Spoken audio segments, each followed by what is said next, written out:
All right. Hey, it's Kenny with Helicopter Line Ground School.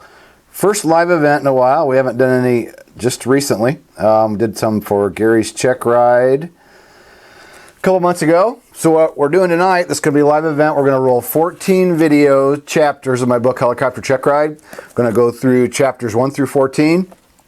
In between playing the videos, I'll answer questions from the questions that come in while the videos are going or while we're chatting in between. But basically, we'll go through a video, answer questions, and roll through. So this book I published 3 years ago. Hit Amazon bestseller in 12 hours. I'm really proud of the book. So we're just going to go through and share the videos with you. Lots of different things. Well, we can give you some examples. A little bit about me, how I got started in the very beginning. Practical test standards, which we know is going to be switching to the Airman certification standards soon, but we're still using the practical test standards. Frequently asked questions, training tips, wire strike avoidance, check ride student failures, checklist usage, and we're going to go through 14 of those videos. So what I'm going to do is go ahead and get started. I'm going to go ahead and roll the first one. It's about me. And again, just a little bit about how I got started, what inspired me to get going and chase the helicopter dream. So I'm going to go ahead and roll the first video.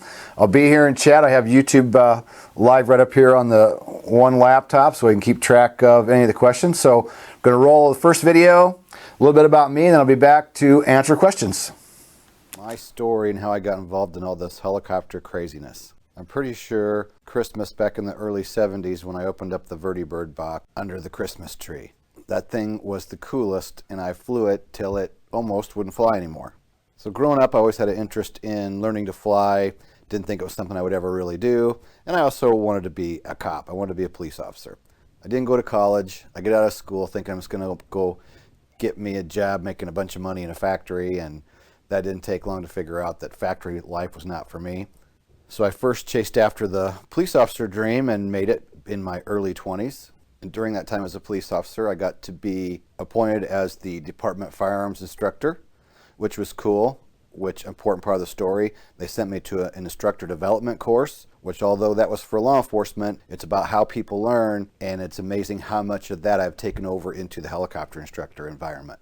So I'm doing the police officer thing, firearms instructor thing, and pretty quickly I'm not really, I guess, happy. I'm wanting something else, and I start a towing service while I'm still a cop. And I started out going to have just one little truck and kind of mess around the side. And then pretty soon I needed a bigger truck, and then I wanted another bigger truck on top of that, and then I wanted a bigger truck on top of that, and that went on and on. And actually, to back up just a bit, I actually got in the fire department before I got in the police department. Really super busy between fire department, police department, wrecker service, early 20s, going like a madman, chasing all these dreams. And while I'm in my early 20s, my mom ends up diagnosed with Lou Gehrig's disease. So we took care of her for the 5 years that she was sick, and during the process, I was the strong one. I was okay. And then after she passed away, my life kind of fell apart. And I realized I had all these jobs, and I had cars and trucks, and I'd been all about the material possessions. And I realized that it didn't matter how many buildings you owned and how many cars and trucks you had, that all those things can really mean nothing. So I go through about a depression, and I make one of the smartest decisions I ever made. I decided to go to counseling. And the counseling was one of the best things I ever did because it gave me a new direction and made me realize a lot of things that I hadn't realized prior to that. So I also start listening to motivational tapes. And as I'm going through this training, the one day he says, okay, shut the tape off, sit down and write a list of 10 things that are dreams of yours that you think you will never accomplish, things you really want to do that you think are just without of reach. So I did. I turned off the tape, sat down, wrote out the 10 things that were dreams of mine that I thought I would never accomplish. Turned the tape back on. He says, okay, now make one move towards one of those goals. Whether it's make a phone call, go buy a magazine, whatever the case is, no matter how small, make a decision to at least make one small step towards one of those dreams. Well, one of those 10 was learning to fly helicopters. So I started dabbling in the idea, and I'm checking around looking for lessons, and everywhere I would check, they were all at least a couple hours away, and it seemed like a far-off dream, didn't have the money, didn't have the time, didn't have anywhere to go. And then I think the next big thing that changed everything for me was a day at the Indy 500. I went along with my sister that wanted me to go. I didn't really want to go, but somebody had canceled on her, and I went along even though I was being a pain about it. I didn't really want to go. But once I got there and As they start getting ready for that race that day, there's cars going around the track and tow trucks going around, drying the track. And I notice all these helicopters coming and going. So I'm eyeballing the helicopters, watching all this stuff going on. And when that race started, it was the first time I ever really understood the term breathtaking. When those cars go flying past so fast and with so much noise, I literally couldn't breathe. So that day I just knew I wanted something more. I wanted something different, and I really wanted to chase the helicopter dream. So I finally make it to my first helicopter lesson. It's a 2.5-hour drive to get there. And my first couple lessons, the guy was a jerk. I really just kind of wanted to go up for a ride and enjoy myself. And he starts trying to get me to fly it the first day and yelling at me when I don't understand what he's asking me for. And I didn't go back for 6 months after those first 2 flights. Or actually, I think it was closer to a year before I went back. So when I go back, there's a young man there who basically says, that guy you flew with when you were here before, he was a real jerk. And I said, you know what, I'm glad you said that because that's what I thought and I didn't want to say it. And he said, let's forget that guy. Let's go out today and start from scratch. And then we'll go from there. And he says, you don't even have to fly today if you don't want to. And I said, you know what? That would be awesome. He said, I'll just take you out, show you the maneuvers. We'll have some fun and we'll come back and talk about it. And he made it a completely, entirely different experience for me. So then I'm motivated. So I start finding ways to generate the money because we all know the money is the hard thing, or is for most of us. And I do the typical, I fly, fly, fly. I don't worry about ground school. The instructor I have doesn't really push ground school. And I'm flying and I'm doing really well in the helicopter. And I change instructors and go to a different flight school just to try something out. And this guy takes me out. We fly together. And he's like, wow, you're doing really well. He goes, you're ready for your check ride. What did you score on your written test? And I'm like, what written test? He's like, oh my God, you're kidding me. You're this far along in your flight training and you haven't even taken the written yet? And I'm like, nope. So he goes, okay, so we got some work to do. And we go in and sit down and he goes, well, what do you know about weather? And I look out the window and I see big puffy clouds outside. And I say, well, I see clouds in the sky. And he's like, oh my God, we've got some work to do. So there's where I learned firsthand about getting behind on the ground knowledge. So we start working on the ground knowledge. The flying gets held up. So in turn, it takes me more time to get ready. We try jamming it out and getting it done. Take the check ride before I'm really, really confident on the ground. And I end up failing the check ride on the oral portion. And hands down, all these years later, I know it's because I just wasn't prepared enough. And I was the first student for this new instructor. He's one of my best friends to this day. He was a great instructor, but I was his first student, which is very common that the first person you send doesn't make it through their check ride. So after that first failure, I went home with my tail between my legs.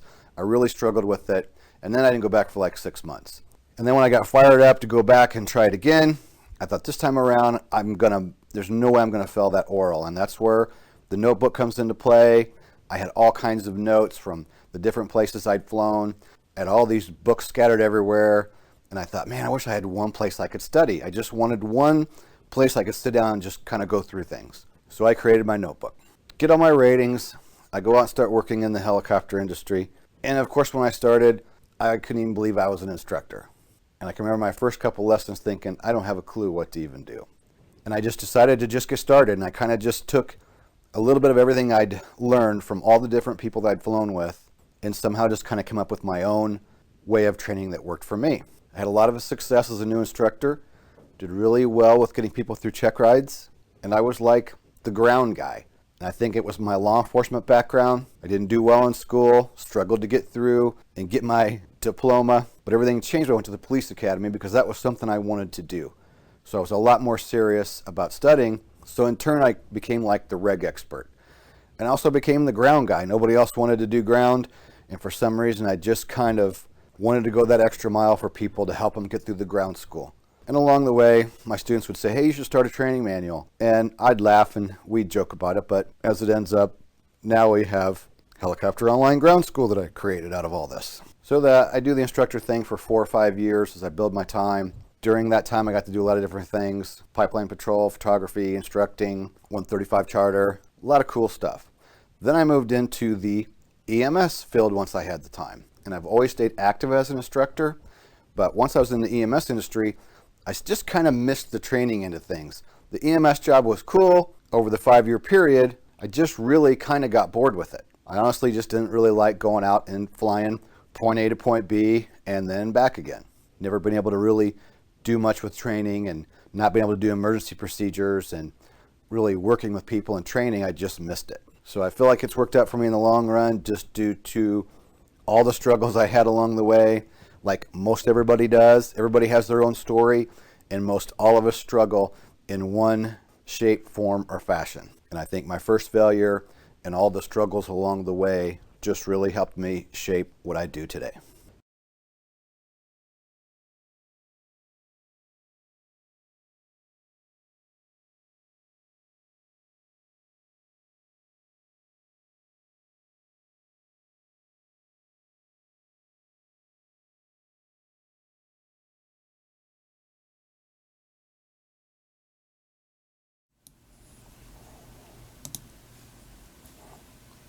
All right, I had a good first question there.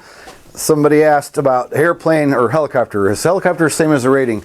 I know when you're first starting out, when you're new to this, people are little confused on how it works. Basically, when you go for like the private pilot rating, you can go for private pilot helicopter or private pilot airplane single engine land. And you can do it either way. There's an old myth that people think that you have to get your airplane first and then do your helicopter afterwards. That's not the case.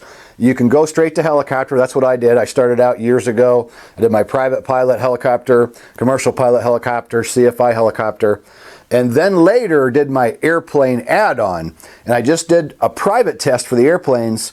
So my commercial license says commercial pilot helicopter, private pilot privileges. So the rating is the same as far as like a private pilot is a private pilot. And then you have ratings for airplane, helicopter, lighter than air, etc. So that's one. He also made some comments about that he had the same toy, that Vertibird is cool. That definitely inspired me as a kid when I got that thing underneath the Christmas tree on Christmas morning. I can remember that just being the coolest thing on the planet. And he said, inspirational stuff. I said, thank you, that's cool. I did buy the King School private training in 2004 and still never opened it. But even at 48, my heart still goes nuts when I see helicopters up close. Let's see, police, marine, truck driver, logistics, security, stockbroker, life insurance, options, commodity trader. I'm just missing helicopter pilot and farming. That's cool. I mean, I am ex-cop, ex-fireman, had a towing service, got into heavy duty trucks, did tractor trailers. So I've had a list of other careers too. I didn't start out in helicopters. I started helicopters a little bit later in life. So hey, it's never too late. At 48, I think you're more than, it's never too late. We have one of our Helicopter Line Ground School members got his private pilot license in a Jet Ranger at 72 years old. So there's no reason that at 48 that it's too late for you. I don't think even for a second. So thanks for those comments. That's cool. Keep your comments coming in as we roll through these videos. I'll do my best to answer them. Maybe type you a short answer and then I'll answer them live. So we're really live at the moment. That first was again a little bit about me. The next video is on the practical test standards. Now we're going to be switching to what they call the Airman Certification Standards. But as of the making of this video, we're still using the practical test standards. And from what I understand, when that new ACS comes out, called Airman Certification Standards, parts of the PTS will still be a part of the test, but they're going to move them around and put them in different locations into an order that the FAA thinks or deems more sense. And then they're going to put more real-world type scenarios into the new ACS. So this information is still good, and as of right now, this is what we're testing on. We're testing on the PTS.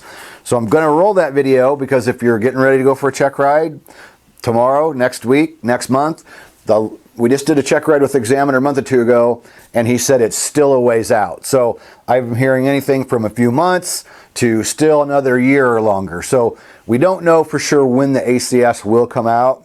But again, everything that's in the PTS is still going to be things that you have to know. We're still working through the PTS. We're hitting aerodynamics and cockpit management and helicopter safety, all those things that are pertinent. Can I do the flying with you guys? You can. We are currently flying an Enstrom helicopter. During part of the year, we have an R-44. Right now, that is off doing crop spraying down in Florida, and then this summer goes off to South Dakota or someplace. So we do have an Enstrom here. Helicopter Airline Ground School is our full-time, or is my full-time job.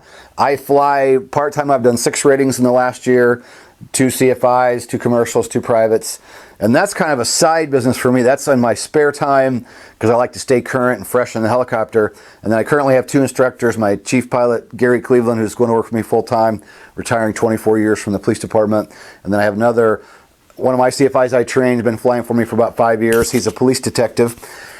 So I have both of those 2 flying. So yes, it is possible to fly here. We're not the cheapest and we're not the most handy to get to, but we are good at what we do, and there's no fluff in what we do. We get right to the training, and we basically kind of cut out anything that how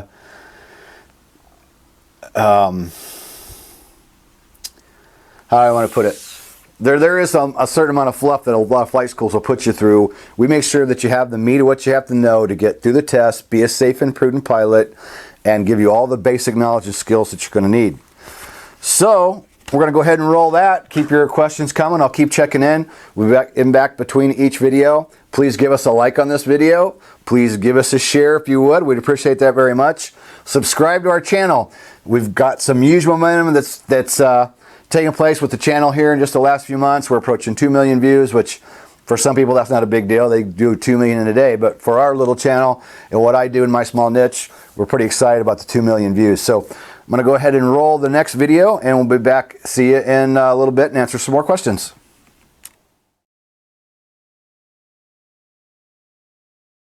Do you need help preparing for your helicopter check ride? Are you overwhelmed by the amount of information there is to know? Most likely you are. That's most likely the reason why you're watching this presentation right now. One major key is the practical test standards. That's what it's going to take to get you through your check ride, knowing the practical test standards, also known as the PTS. Surprised over the years how many people never pull out the PTS and really use it. I can harp and harp, but a majority of the time I cannot get helicopter students to use it, and I don't know why. It's so important. It's all laid out right there for you. There it is, the practical test standards. This is your check ride laid right out in front of you. And after training a bunch of guys over the years, Jed, Danny, Dr. Nick, Gary, Justin, another Justin, I can tell you, guys do not want to use the practical test standards. I don't know why. They just don't want to do it.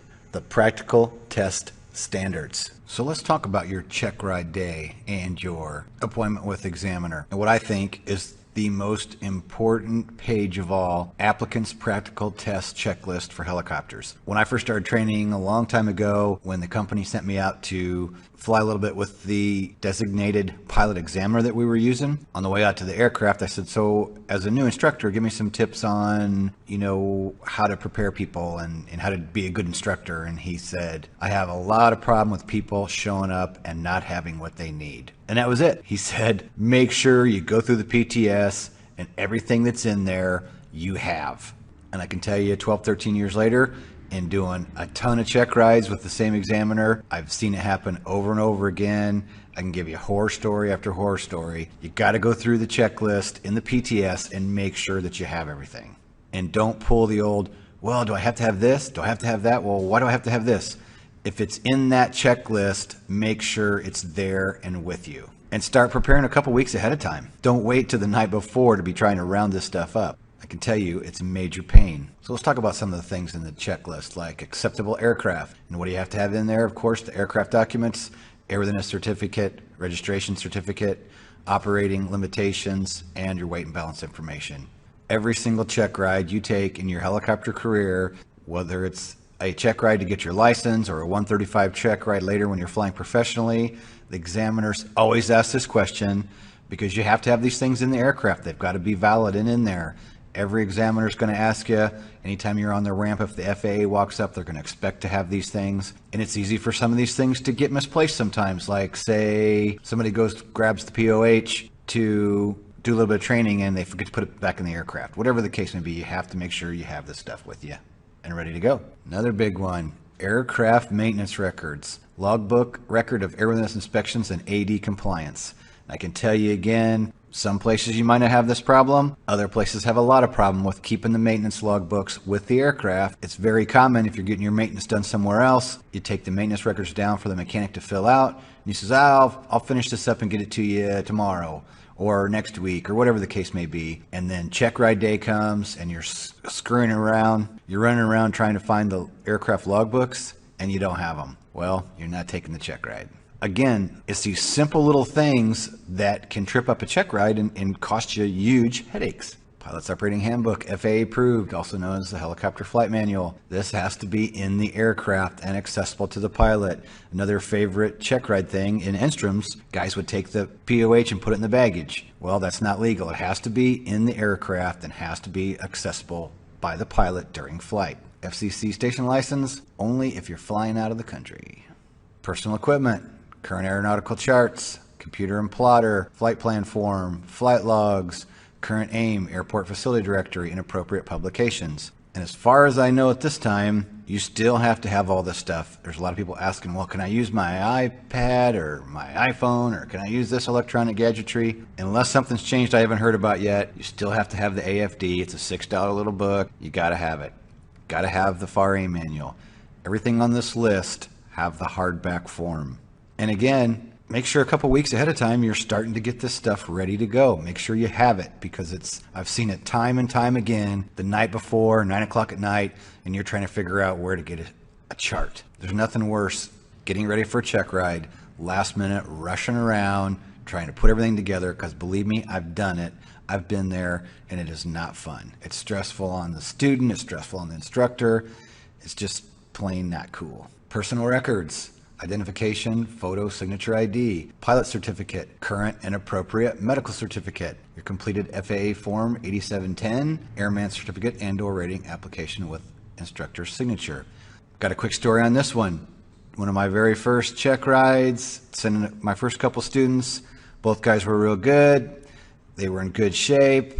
The one guy was an airplane pilot, just got done doing his airplane proficiency check ride and was all good to go, and a businessman that really had his act together.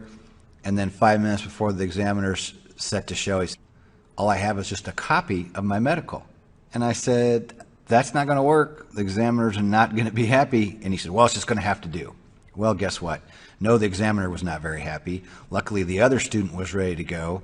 So the examiner takes him and gets started with him, while the other guy takes off and goes back to his office and scurries around trying to find his medical. In the end, everything came out okay. But talk about a bunch of stress right off in the morning, 2 guys ready to go, and the one guy doesn't have his medical. So again, you got to check these things as yourself as the student, and as the instructor, you got to make people physically take the stuff out of their wallet. Do you have this with you on a daily basis? Pull it out. Let me see it. Here's another good one.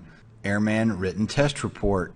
I know a guy who flew from Cleveland to Toledo with his instructor, goes to take his test, and he was going for an instrument check ride, and he had a written test report for the written test for an airplane instrument rating, not the helicopter. So a whole day wasted, hours of aircraft time, hundreds of dollars, because the guy took the wrong written test. Again, all these little tiny things take a lot of time, weeks in advance, going through the PTS, going through the checklist, and making sure you have everything.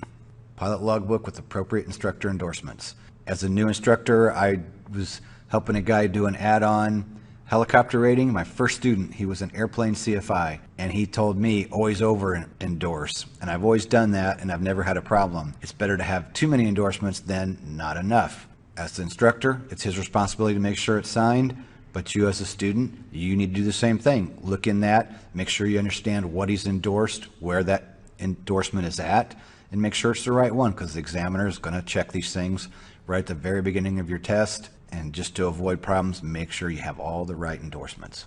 Notice of disapproval, if applicable. I had that once. I failed my first private pilot check ride, so I went back. I had to have the little pink form that says I failed the first time. Approved school graduation certificate, if your school has one. Not all of them do. An examiner's fee. Depending on who you're taking it with, there may or may not be a fee. Make sure you know how much the fee is and Does your examiner, if he's a designated examiner, does he take checks? Does he take cash? How does he want to be paid? All right, let's talk about a little more about the PTS and some of the areas in there, like emergency operations, power failure to hover. Doesn't matter what aircraft you're flying, there's a tolerance to how far the nose can be to the right or to the left from the degrees where you started, depending on when you're going for private or commercial. There's so many degrees that the helicopter can be from where you start when you enter the auto when you're on the ground.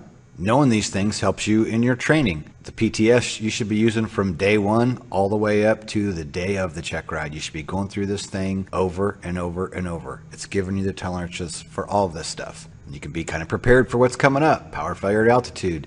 It's explaining in there that sometime during the check ride, the examiner's going to give you a power failure. You're going to need to know where the wind's at. You're going to need to be looking for a spot. You need to get your auto rotation established. Start turning towards your spot. It's all in there. System and equipment malfunctions. Sailing with power. One of my favorites I love talking about when you're going into confined area and it's high, hot, humid. There's a lot of things to consider to keep yourself out of settling with power. And again, doesn't matter what aircraft you're flying, settling with power across the board is something that wrecks a lot of helicopters, and you can be sure the examiner is going to be making sure that you know your stuff. Low rotor RPM recovery. Is there anything else more important than RPM? Pretty much it's priority one, especially flying the smaller aircraft with the lower inertial rotor systems.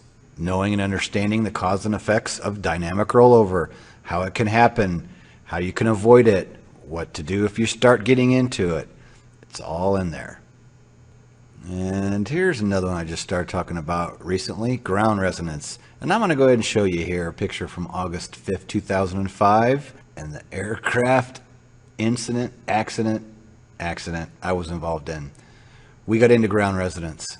And I can tell you, years later, after 5 years of answering questions and going before a room full of attorneys, I can tell you that I'm glad I understood ground resonance and I knew exactly what it said in the Rotorcraft Flying Handbook about ground resonance, causes, effects, how you get into it, how you can prevent it. Really going through the PTS now and going through your flight manual, helicopter flying handbook, you want to know this stuff. This is probably a good time to go ahead and just really expand on what I'm trying to tell you about knowing your stuff. When I failed my first private pilot check ride, I struggled through the oral. I didn't get to fly because I didn't pass the oral portion. I took it with an FAA examiner. The guy was tough, and I knew he was tough going in it. And in the end, he said, after he stopped the test, he said, it's pretty obvious you're struggling. We even took one break where we went outside and talked for a little bit and went back and hit it again. And he said, you're really struggling here, and I want you to know your stuff. He said, I don't want to be investigating your accident.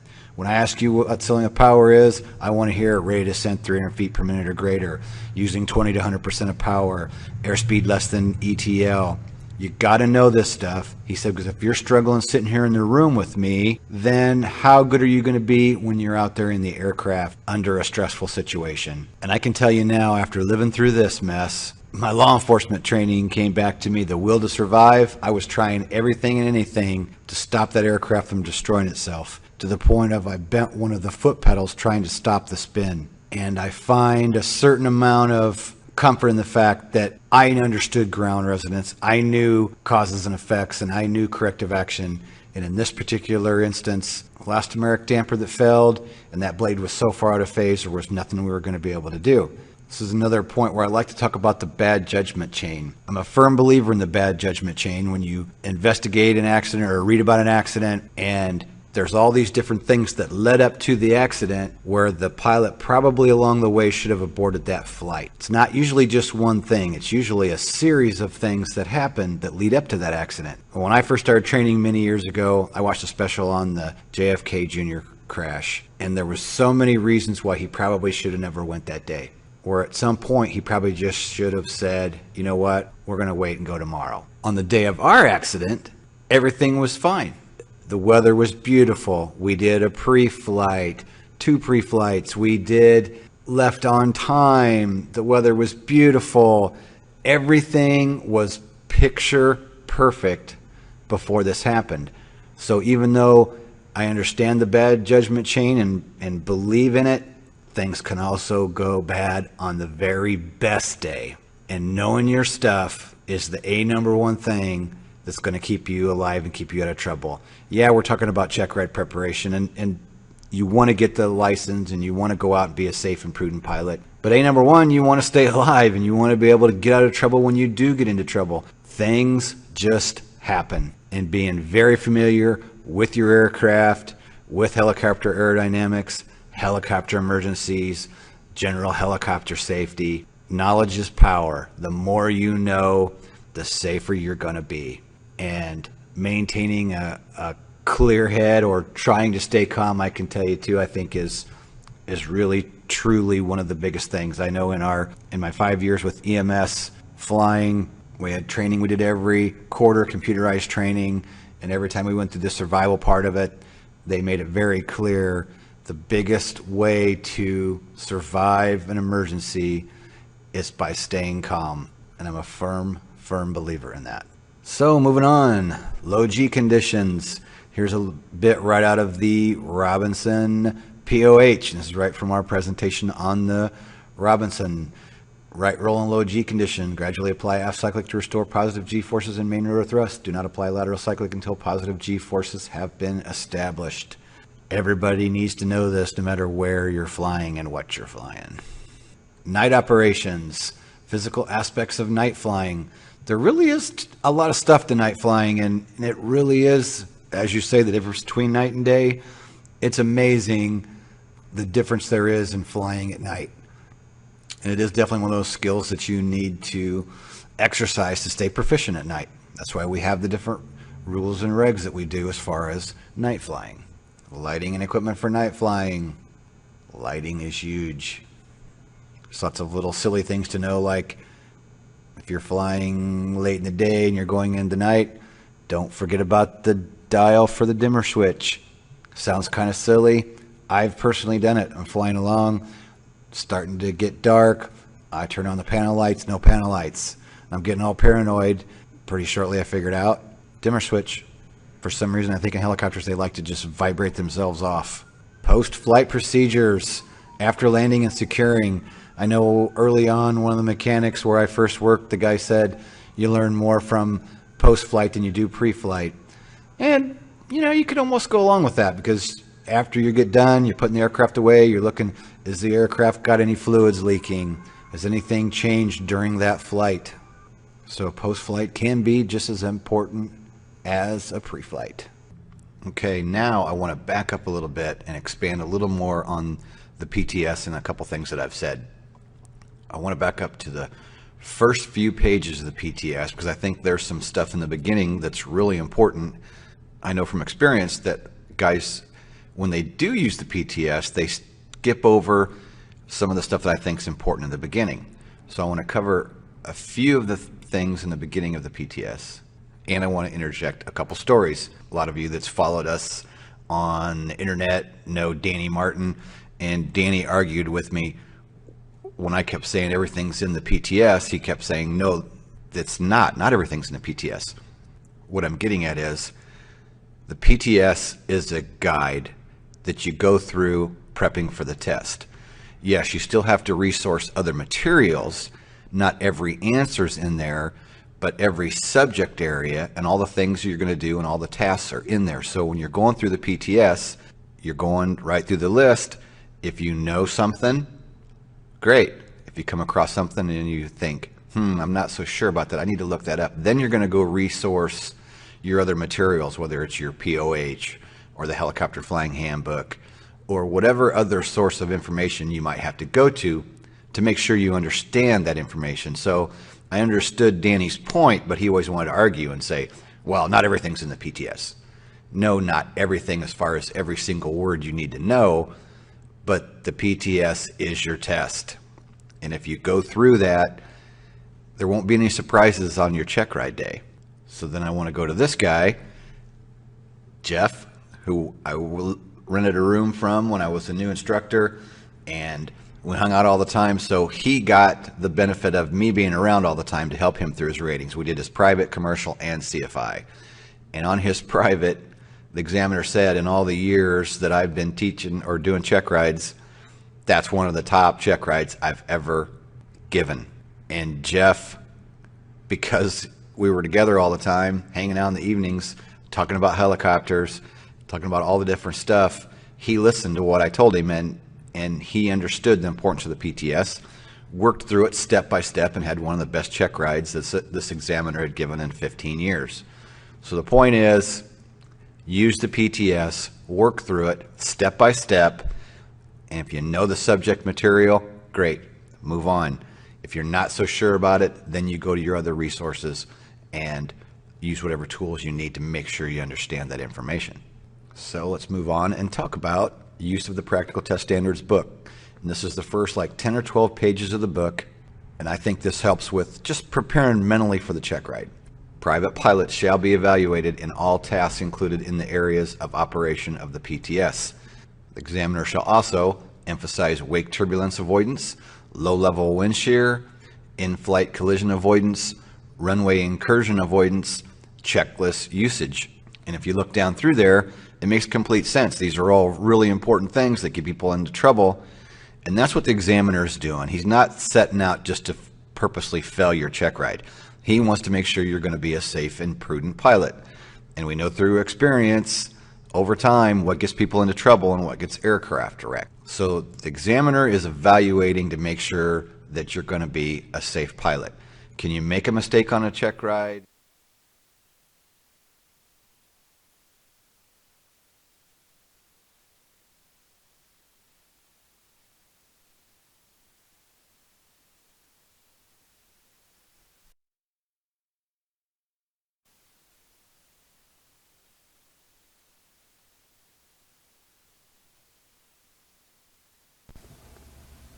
One, two, three. 1, 2, 3. Hey, sorry about that. I think we might have lost you along the way there. It happens. I was busy there in the chat answering questions, and I might have just missed out there. All right, so you're probably getting a little bored of that. That video was about 30 minutes long anyway, so probably a good thing the computer went to sleep while I was over here answering questions. So that's where that problem came into play. So again, that was on the PTS. Next is going to be, next video. Well, actually, let me catch up on comments here. I believe we were talking about Sarah Green last, and he said he was hoping she'd still be single. Then we had Fox Deuce, commercial pilot working on private pilot fixed wing and A&P. Love the channel. Thank you very much. I appreciate that. Please give us a like and a share. Luke Stokes, I'm grade 11 Canadian student. I'm aspiring to achieve commercial helicopter pilots. I'm struggling to understand how to get started in the industry with so little hours. That's a problem for most, but what I can tell you is you got to apply yourself, go out there and hit the streets. There's a lot of poor instruction going on out there. And not saying there isn't good instruction. There is a lot of good instructors out there too, and a lot of good flight schools. But there's also a lot of not so good. So to get started in this industry, you want to study really super hard, be as good as you can, strive to be the best, and if you work really hard at it, it's not that tough to become better than most. So my advice is you got to work your butt off, study really hard, be the best you can be, and then get out there and beat the bushes. When I was a new CFI, I just started teaching, and then the events of 9/11 happened. So most of us know what happened around the world. Air travel shut down. The school I was working at almost went out of business. And I was lucky because nobody was doing anything anywhere. So I just started emailing every single helicopter school that was within my reasonable driving distance. Every state around me, I was emailing every company I could find on the internet. And luckily, a guy liked my original email, got an interview, and got a job when nobody else in the country was doing anything. And I got that by applying myself and getting out there, and I had a good reputation even though I was a new instructor. I'd worked really hard at it, and I had some impressive things on my resume, and that helped me get the job. So if you want to do it, you can. I'm a firm believer that anybody can do it. You just have to apply yourself, and that's no different than any other profession out there. I mean, many people that I know I went to college with to this day have never used the training they got in college. Now they're working at, the local farm store or whatever the case is. So many of them never found the job that they wanted, but I don't know how hard they actually went after it. So the next video, helicopter check ride, frequently asked questions. Some of you might get a kick if you know our newer videos. A few of these are a little bit older, but there's some good questions, and I can give you an idea what these are going to cover. Let's flip a couple pages here. So again, this is out of my book, Helicopter Check Ride, Amazon bestseller. You can get on Amazon, 99 cents for the Kindle copy, and you could also get the paperback copy on Amazon. But I have some questions. How do I get started flying helicopters? If you have high blood pressure, would you still be able to become a helicopter pilot? Can I wear glasses? Do you need to go to college? And some of the other basic questions that people ask about getting their helicopter license. So I'm going to roll that now. I'm going to keep watching the chat. I'll come back after that video. And one other thing I mentioned earlier, we do have a special going on, limited time special. That code is BR15OFF. And when you go to our site at helicopterground.com, when you get to the checkout page where you fill out your credit card information, look on the right hand side about midway down, and there is a coupon box where you can enter that code BR15OFF. And when you click apply, that will show you the discount. So thanks for all of you that are still here watching. Thanks for making the comments. Thanks for any like and shares on YouTube that you've done. Please subscribe to our channel. We're going to keep bringing you new content, more live events. We have a lot of really, really cool stuff going on. So I'm going to go ahead and roll that video now, and we'll be back just shortly to answer some more questions. You dreamed of always flying helicopters? Could be a dream, along with my dream of wanting to shoot a video by the ocean. Been wanting to do this for quite a while, and now I'm getting my chance to do that. We can help you make your dreams come true. The first question a lot of people ask is, how do I get started? Getting started, the best thing to do is just schedule an intro flight. Find a helicopter somewhere near your area and schedule that introductory flight and go out and get your first helicopter lesson.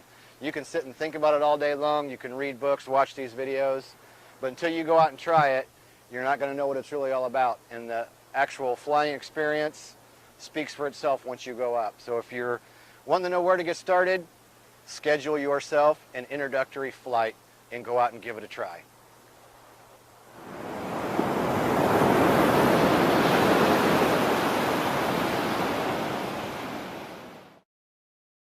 If you have high blood pressure, would you still be able to become a helicopter pilot? Now, of course, that question would be one that you have to take to your medical examiner, which brings up a great point. A lot of people ask questions about their health and getting their medical certificate. You can have certain problems and still become a helicopter pilot.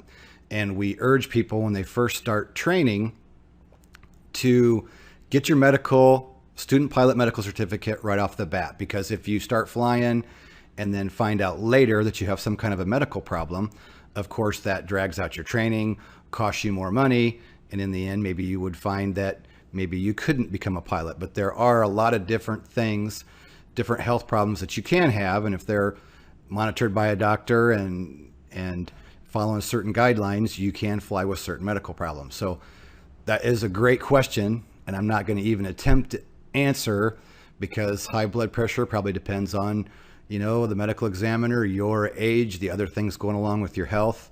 So I wouldn't attempt to say for sure on that, but I would think that probably under a doctor's care, and if it wasn't too out of control, I would think that that probably would be okay. So that is a great question. But again, the main point is get a medical certificate early on. You don't have to get it before you start training. You can become a student pilot, start taking lessons, but a lot of people wait and they're ready to solo and they still don't have a medical certificate. So if they don't have that, they can't do the solo flight and continue on with the training. So then if you say you did get an appointment with a medical examiner and you had some kind of a problem, then again, that's going to drag out the training. So go to an aviation medical examiner early on and find out your health situation if there's any problems. You may be surprised on certain things that can be allowed and still fly. A lot of those questions come up like, can I wear glasses? Yes, you can wear glasses. I've been wearing glasses for years. So any questions on your medical certificate and becoming a pilot, go to an aviation medical examiner and get the test done right off the bat. And the other part of this young man's question, do you need a college or university to become a pilot? No, you don't. At this time, you only have to be a high school graduate. You have to have a diploma. At this point, you do not have to have college or university. Now, with that being said, are there some companies that are now requiring potential pilots to have college or a college degree? Yes, there are. So by not having college, you may be limited on that specific job that you want by not having a college degree. But at this time, there is a lot of helicopter jobs that do not require a college education. I didn't get college. I've been lucky enough to do all the different forms I've wanted to do as far as jobs in the helicopter world, and it hasn't restricted me from any, but it could in the future. So if you're questioning whether you have to have college or not, I would say get it, because as time goes on, I do believe there's probably going to become more of a requirement, and probably more and more companies are going to start asking you to have that college degree. So not an absolute, but get it if at all possible. I would definitely get the college degree, but it's not mandatory. And the other last part of his question, how long will it take to complete your training? That is a good question. It's a great question. There are so many things that are involved in how long is your training going to take. I've heard of people that went from off the street to CFI in like 8 or 9 months. And to do that, you're going to have all the money available. You're going to have to commit yourself to studying and working at it full time to get through it in 8 or 9 months. So it can be done in a short time span like that, but I wouldn't recommend it. I think that would be a huge stress to try to get through it in that amount of time, but it can be done. And then we'll go to the other end of the spectrum. Use me, for example. I started in 97 and I didn't get my CFI until 2001. And it was because I was operating a business and trying to scrounge up the money for more training. And, like most of us, or a lot of helicopter pilots, I struggled along the way and had different things that held me up with. I failed my first private pilot check ride because I didn't have the ground knowledge I needed, which to say is why I'm here and why I'm offered the helicopter online ground school that I currently have, is due to that lack of knowledge that I had in the beginning. Everybody wants to fly. We all want to go fly. Nobody wants to do the ground part. The ground part is, in my opinion, 75% of learning to fly helicopters. 25% is the actual flying. So it can take 3 or 4 years to get to CFI from off the street, or it could even take longer. It all depends on, again, how much money do you have available? How well do you study on your own? There's just so many different factors on how long it's going to take to get your helicopter rating. And I tell people when they're looking at doing it as a career and they're worried about the private and the commercial and the CFI, I say, you know what, get your private first. Make the private your goal. Start the training, get your medical, get to private pilot. And when you get there, then the next step is commercial pilot. And then you can get started on that. It can be overwhelming if you look at the total cost and the time. So my opinion, focus on that private rating first and go from there. So that's 3 great questions from one of our young subscribers who's in high school and looking at becoming a pilot later on. So if you have any questions you'd like answered, leave them in the comment box below. Thanks for stopping by, and we'll be back again tomorrow for more questions. Thanks for stopping by, and we'll see you soon.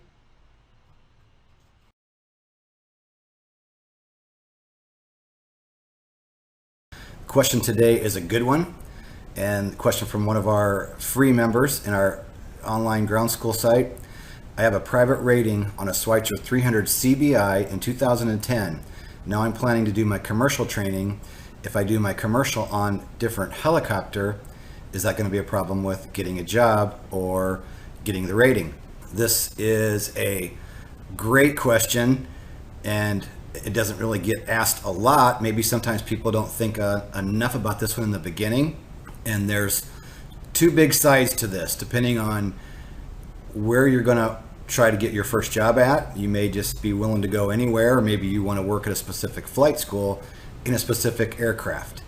So the big thing is when you go to get your first job, they're going to want to know how much helicopter time do you have and how much helicopter time in specific aircraft do you have. If you're trying to get a job on an R-22 and you've only got 20 hours in the R-22, that's not going to happen. There's certain regulations on the amount of time you have to have in the R-22 to teach. Or if you're going to fly in the Schweitzer or the Instrom, depending on where you go, things are going to be different with different flight schools. And the example I want to give, for 4 years, I was operating an Instrom with a flight school, and the first insurance company I had for the first 3 years, I battled with them constantly because I would train a guy, private commercial CFI, and I'd want to put him on the insurance, and they'd say, well, have him get, a total of 350 hours and then 250 in F-28F. And I would be really frustrated and say, what are you talking about? I trained the guy. He's familiar with my operation, my aircraft. And it was a very, very frustrating situation because who knows better my aircraft and my operation than somebody that I trained and did all their ratings with me. So I battled with that the whole time, and I was actually a check airman for that insurance company, and I still am today, but I didn't have any say or pull in getting someone insured. Then I changed in my last year, and the company I changed to, not only did they save me a little bit of money, they were very reputable, but they said, you hire who you want. We'll insure who you want. You're the instructor.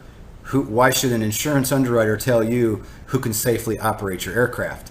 And I was amazed, and I thought, wow, I wish I'd have been using you guys 3 years ago, because that's the way it should be. So those are the kind of scenarios that you're gonna get into, is how much time you got to have in that specific aircraft. What is the insurance going to require? Everything in this industry, like everything else, is pretty much regulated by insurance. So that is going to be the main thing. As far as getting your rating, would it make it tougher if you did Schweitzer first and then you switch to another aircraft? I personally think the benefits outweigh the fact that it might cost you a little more money and might take you a few more hours to get that commercial rating, switching to a different aircraft. But flying different aircraft is good. It takes you a little more time. You'll spend a little bit more money, but it's sure nice to get training and instruction in different styles of aircraft from different instructors, because everybody has their own way of teaching, and two guys may teach the same maneuver, say a quick stop, and they might teach them totally different. And it doesn't mean the one guy's wrong and the other guy's right. They could both be a good maneuver as long as it's performed safely. There's a lot of benefit to flying those different aircraft and flying with different instructors and seeing the different ways people teach. So it's a pretty open-ended question. There's lots of things to think about. Do you have a specific place that you're going to want to fly and a specific aircraft? If that's the case, then you're probably going to want to stick with that one aircraft. If you're going to be searching around, again, it's just you got to look at what's going to be right for you. And getting that first job sometimes is very, very tough. For most everybody, that first job is the tough one. And it's usually, the problem is having the amount of time in the aircraft that you're trying to get that job to fly, is you don't have enough time in that specific make and model of aircraft. So I know that it may not answer the question to a T as what most people would like it to be answered, but that's pretty much the case. It's a great thing to fly different aircraft, fly with different instructors, get different experiences. There's a lot of good involved in all that, but just knowing that it could cause you a little bit of trouble later when you're going to get that first job when you don't have enough time in that specific aircraft. So hopefully that kind of answers that question and gives you a little bit of insight on that. And as far as making it the rating harder, I don't think so. I mean, helicopters, they all have collectives, cyclics, pedals. They all fly virtually the same, but there are different characteristics. Buttons and switches are different places. You have different limitations. So although there are differences, they're still helicopters. So again, bottom line, I want to sum it up with, in my training, I did Robinson, Schweitzer, Instrom. between off the street up till CFI. It did take me about 4 years to get there, and it took a lot of extra money because every time I'd switch to a different aircraft, I would have to kind of like back up, and some things you kind of, not that you have to relearn anything, but you have to learn how to handle another aircraft differently, and different emergency procedures and different performance things and so on. So I still think to this day, for me, I'm glad I had that experience in the 3 different aircraft, because it helped me just have a well-rounded idea of kind of how all these different aircraft fly, and traveling around and flying in about 5 or 6 different states with different instructors in the end was a really good thing. But it did cost me more money, and did kind of delay the training. So these are all things that you want to think about when you're looking at what aircraft should I fly. Is it going to be hard to get the rating by switching to aircraft, and what about a job later? Hopefully that helps.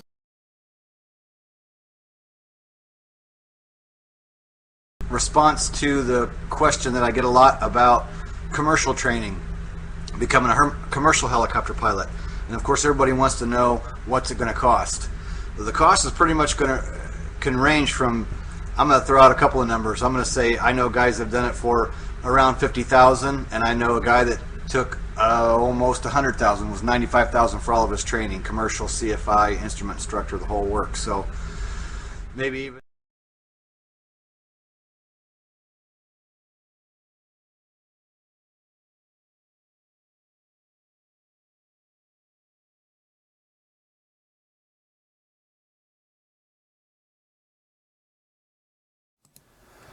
All right, we're back.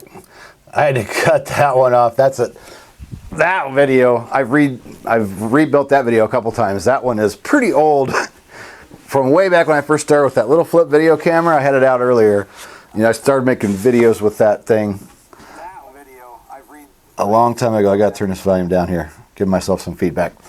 So I have a couple of newer videos on the cost for commercial pilot license, and you can just search those. They should come right up. Commercial license, $50,000 to $100,000. Again, it depends on what aircraft you fly, how long it takes you. 50 is probably on the cheap side, 100 would be on the high side. But this goes back to one of Luke's questions.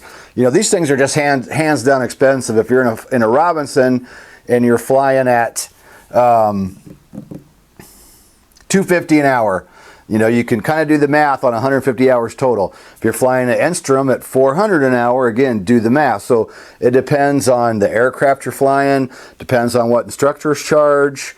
One way you can save some money is with our Helicopter Line Ground School, by the way. The more you learn on your own, the less time you'll have to pay your instructor. So I'm going to try to catch up the questions here. And let's see, try to remember where I was at. Yeah, Luke, the money is always the problem. It's the problem for most everybody. You got to find it, find a rich uncle, beg, borrow, steal is what I had to do. It took me 4 years from off the street to instructor, because it's just tough. It's just tough to find the money for almost all of us. Fox Deuce asked about people on the radio. I want to touch on that just a minute. I know that I struggled with the radio when I first got started, and it doesn't make a lot of sense. I had law enforcement experience, 13 years. I had a towing service for 10 years where I was on radios. I was on the fire department, and these jobs kind of intertwined. So I was in the business of being on the radio all the time. But when it came to getting in the helicopter, when I first started learning, I couldn't speak. I couldn't talk. And it took me a while to get over that, and I thought that was really dumb, because I had experience talking on radio. I had experience being on the radio, drinking a cup of coffee, smoking a cigarette, running lights and siren, going to an accident. But I get in the helicopter and I couldn't talk. And you also mentioned a lot of people not using radios like in the Class G. Happens a lot. In the Class G, a lot of people don't have a radio at all. They're flying an older aircraft with no radio. A lot of people just don't turn it on. A lot of times it's students and on the wrong frequency. So I think those are a lot of the common reasons that we see, people not talking on the radio. Tyler asked about if we are FAA accredited. We're working on that now, actually. Gary, my new chief pilot's working on getting some type of an actual accreditation, which is just something nice to have. I mean, we've been doing this for over 5 years now. It's very comprehensive. We have hundreds of testimonials from our members that, I don't even call them testimonials because they just, they're all excited when they get through their check ride and they want to share with me how our ground school has helped them. And in 5 years, we've helped a ton of people, and it's just been awesome. I'm continually impressed by how well our ground school has done. Fox Deuce also said, why are people so scared to talk to ATC? You know, I did a video called The Almighty Tower God, and I can remember the same thing going to my private long cross country, and I was chicken to talk to the tower because I was going to be by myself, and we had the trip all planned out, and my instructor's like, what is your problem? You know, he's not the almighty tower god. The guy gets in there and puts his pants on every day just like the rest of us. He goes, just talk to him. Tell him who you are, where you are, and what you want to do. So I had that same fear of ATC in the beginning. Now I've been doing it enough years that I know it's no big deal. I also had another really good tip when I was a new CFI. I went to work in Cleveland and I had about 300 hours and I was working some really busy airspace. We had Bravo, Charlie, and Delta all in the same area. One where I worked, we were in Class Delta, there was Class Bravo, and there was another Class Delta there and a Class Charlie to the south.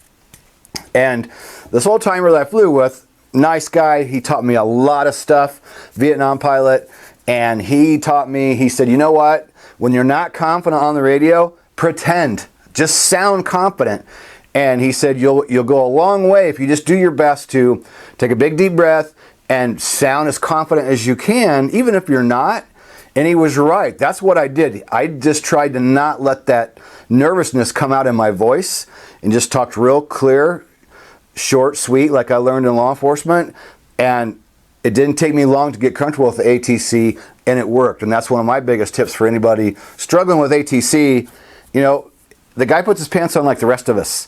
Listen to, you know, get on one of these apps and listen to frequencies, listen to some towered airports. And you just kind of pick it up with time. You know, you'll get better at it. So sounding confident on the radio is a big one. Let's see. What else do I want to try and make sure we get everything?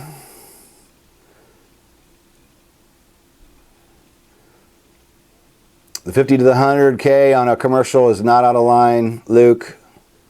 What else we got? One from Bastion. He said, I have little problems. I would love to become a helicopter pilot, but I have a very small form of color blindness, green and red. Do you think it's still possible to become a pilot? And the answer is yes, but you need to contact an aviation medical examiner. And I believe I covered this in the video that was playing a little bit ago. You need to have, anytime you have an issue with a medical or a possible issue, you know, we tell people to go ahead and make sure that they contact an aviation medical examiner plenty of time ahead of time, because before you go spending the money, it's best to find out if you have some kind of a medical problem and find out what that medical problem is. Find out, you know, what kind of treatment there is or whether it's going to be allowed. I know I have a medical examiner I use. He's a flight surgeon, and he said less than 3% of people ever get turned down for a medical. So it's not real frequent that people get turned down for them. So there are a lot of reasons, a lot of things that people can have, you know, certain medical problems that allow you to still be a pilot. So anytime you have anytime you're concerned about something about a medical, get in, you know, make a phone call, talk to one on the phone at minimum, or go ahead and make an appointment and go in and see them before you start spending the money on the helicopter training. So that's another great question. Talked about how we're full-fledged ground school. 5 years. Everything's on the PTS. Everything we do. Roughly 112 in the Instrom. My instructor says I'm still not ready for the check ride. Should I try a different school? Is that 112,000 in the Instrom, or 112 hours? And are you going for private? What exactly is your situation? It took me 88 hours to get my private because I jumped around. So there's a lot of things can cause why it takes you longer. So give me a little more on your 112. Are you going for private? You're going for commercial? Is that one aircraft? What is the 112? Luke says, I'm starting to get very discouraged from going this route. Hey, it's a problem. I mean, finding the money is the problem, and there's no easy way around it. There's no cheap route. It's going to be expensive, hands down. You got to want to do it. You got to be committed and willing to find the money, save the money, borrow the money, whatever you got to do. But it is frustrating. I know it took me 4 years because I would fly a little bit and run out of money, and I would work real hard, save up. And then I'd go back and fly some more, and then I would sell something, and then my dad gave me some money, and then I used credit cards, and I did every trick in the book to find the money to buy a little more time and a little more time. So honestly, that's just part of it. I was not higher class, trust me. I'm just normal Joe Blow. Like I said, luckily my dad gave me a little bit of money. I ran up credit card debt that it took me a long time to pay back. I kind of ruined my credit, and I rebuilt it over time, but it's tough. I mean, and if it's going to ruin you financially, I wouldn't do it. Save up some money and do it when you can, but try to break it into, here's what I would do. I wouldn't worry about doing it all at the same time. Worry about the private first. Focus on, I got to get this much money for private. Get through that. Then start working on the commercial. Then go for your CFI. Possibly work on the instrument rating between private and commercial if you can, but try to break it down and just take a step at a time. That's what I did. I didn't have all the money up front. I just did what I had to do as I was going. Okay. Somebody answering Bastion, what about saving and investing? What's the best way to find a CFI job after finishing training? I was mentioning this earlier to Luke. It's being the best. Study hard, work your butt off, be good in the aircraft, and study harder than everybody else, because there's a lot of bad instruction going on out there, and I see it across the country, and I see it frequently. I'm telling you, if you work hard at it, it's not that hard to be better than the other guy. It's not that hard to be better than everybody else if you apply yourself. And it's like any other job or career. You don't just get a license and people are just going to give you a job. Any profession, any career, you got to sell yourself. You got to go after it. You got to work your butt off. That's life. You can do it. Anybody can do it, but you got to put your mind to it. I've had good luck, but I've worked my butt off, and I had a struggle along the way like everybody. I had financial struggle. I failed my first private, and I can remember my instructor going, hey, if it was easy, everybody would be doing it. And I would drive 2 hours one way for every single lesson, private, commercial, CFI. I would drive 2 hours there, 2 hours home, 2 hours there, 2 hours home. And I had one buddy who ended up, we got our commercials and CFIs together, and in the end he said, Kenny, I'd have never done it. If I'd had to drive as far as you had to drive and go through what you had to do, he goes, I would have gave up. I wouldn't have even done it. So, it's not easy, but if you want to do it, you can get there. You have to find a way. How are you supposed to build hours on turbine? That's another good question. You find it wherever you can. I got lucky. I got a flight school. My second job, they had a Jet Ranger, and I would instruct full time, but whenever I had the opportunity, I could jump in the Jet Ranger and go along on news flights. And after about a year, I had about 80 hours logged with one of the owners, and then she got pregnant and had to take some time off. And they said, well, you got 80 hours. You want to take over flying the Jet Ranger? I got lucky. So again, getting out there and selling yourself, getting those turbine hours is always the tough thing. Everybody wants turbine time, and they want you to have turbine time to get a job, but if you can't get a job, you can't get turbine time. So fixed wing are the same way. You're always figuring out, how can I get that turbine time?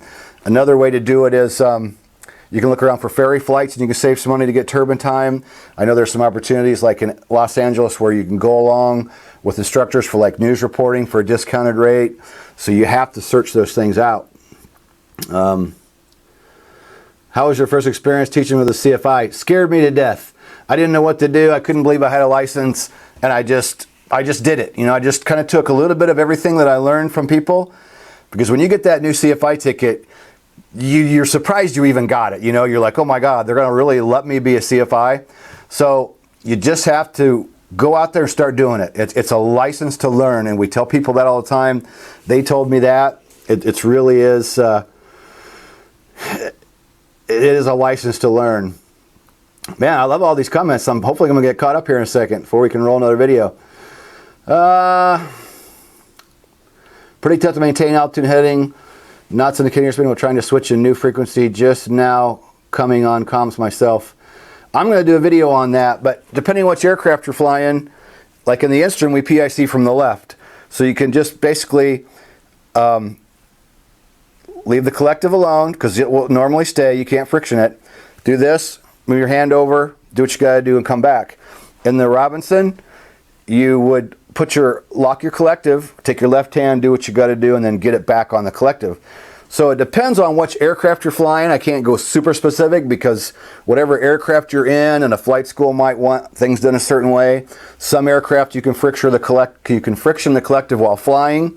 Some aircraft you cannot add collective friction while flying. So it also depends on the manufacturer whether you're able to lock that friction or not. Friction on the collective.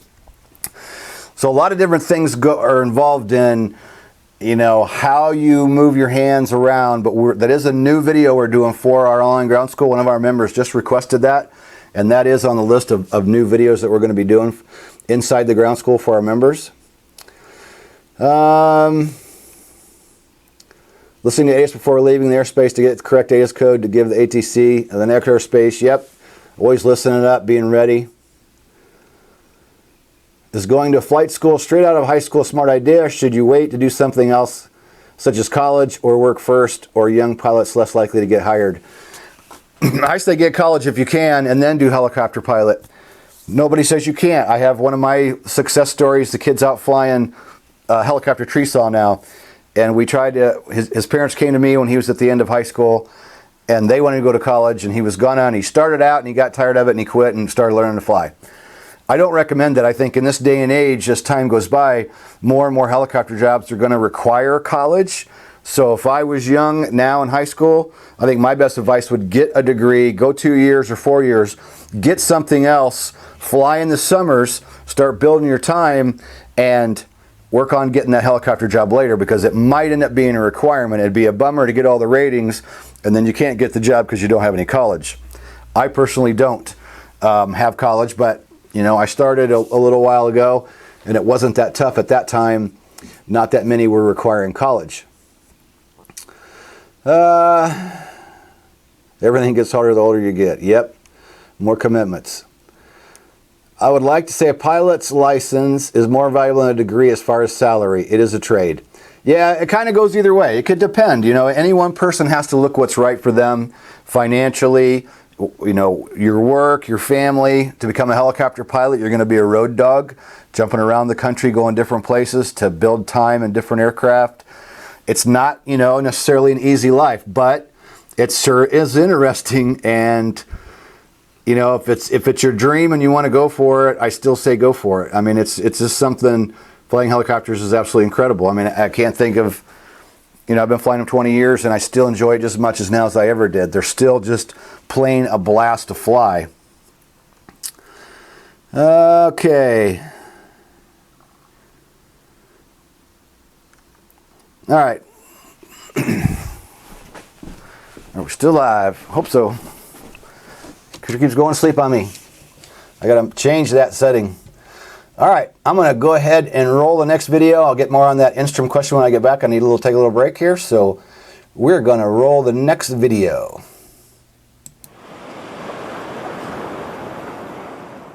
Another tip would be choose the aircraft that's right for you.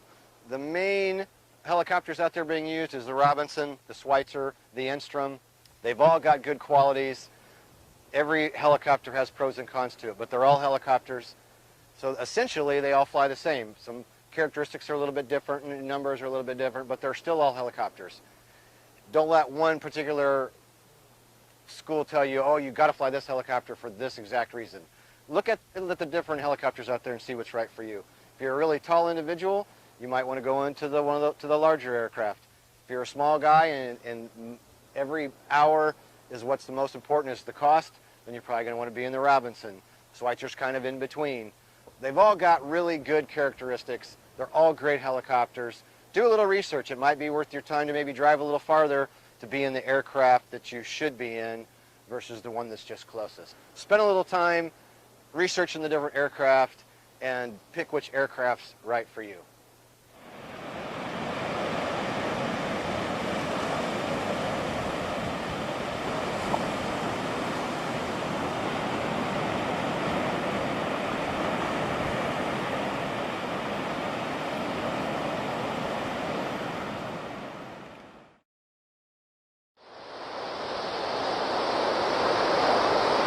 to talk about the 1 hour flight lesson.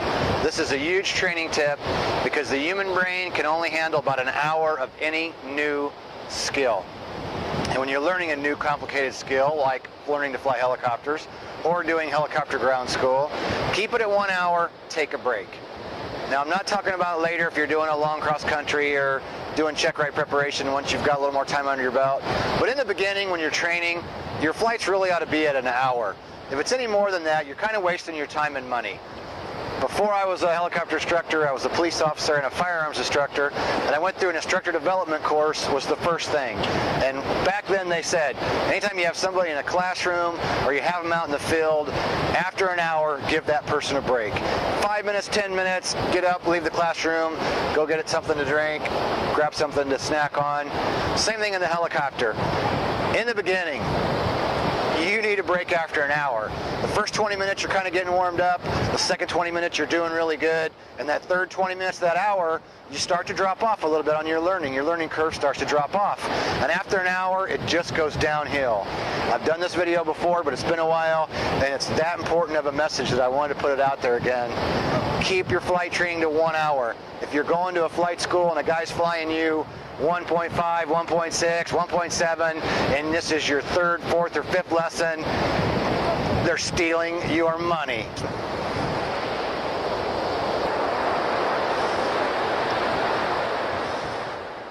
Next training tip, which I think is the biggest of all, is your self-study and your dual time with your instructor. Depends on where you're flying.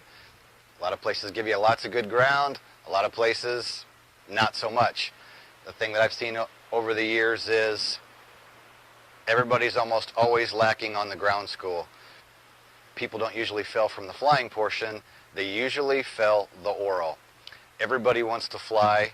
Nobody wants to do ground. That's just the way it is. The flying is the fun part. The study is not. You got to force yourself to study, study, study.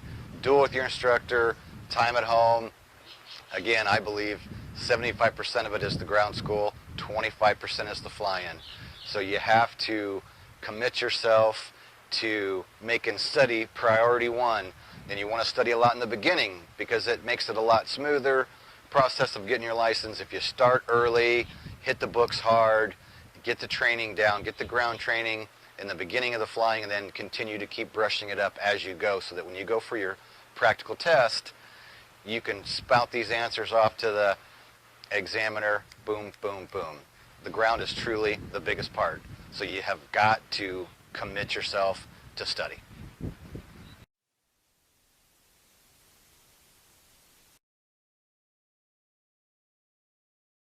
And the next one I want to hit is Helicopter Flying Handbook. I checked online for one today. It was around $17. So it's going to be right around 20 bucks depending on where you get it. Don't let the book overwhelm you. Just start out kind of easy with it. Helicopter controls, helicopter maneuvers.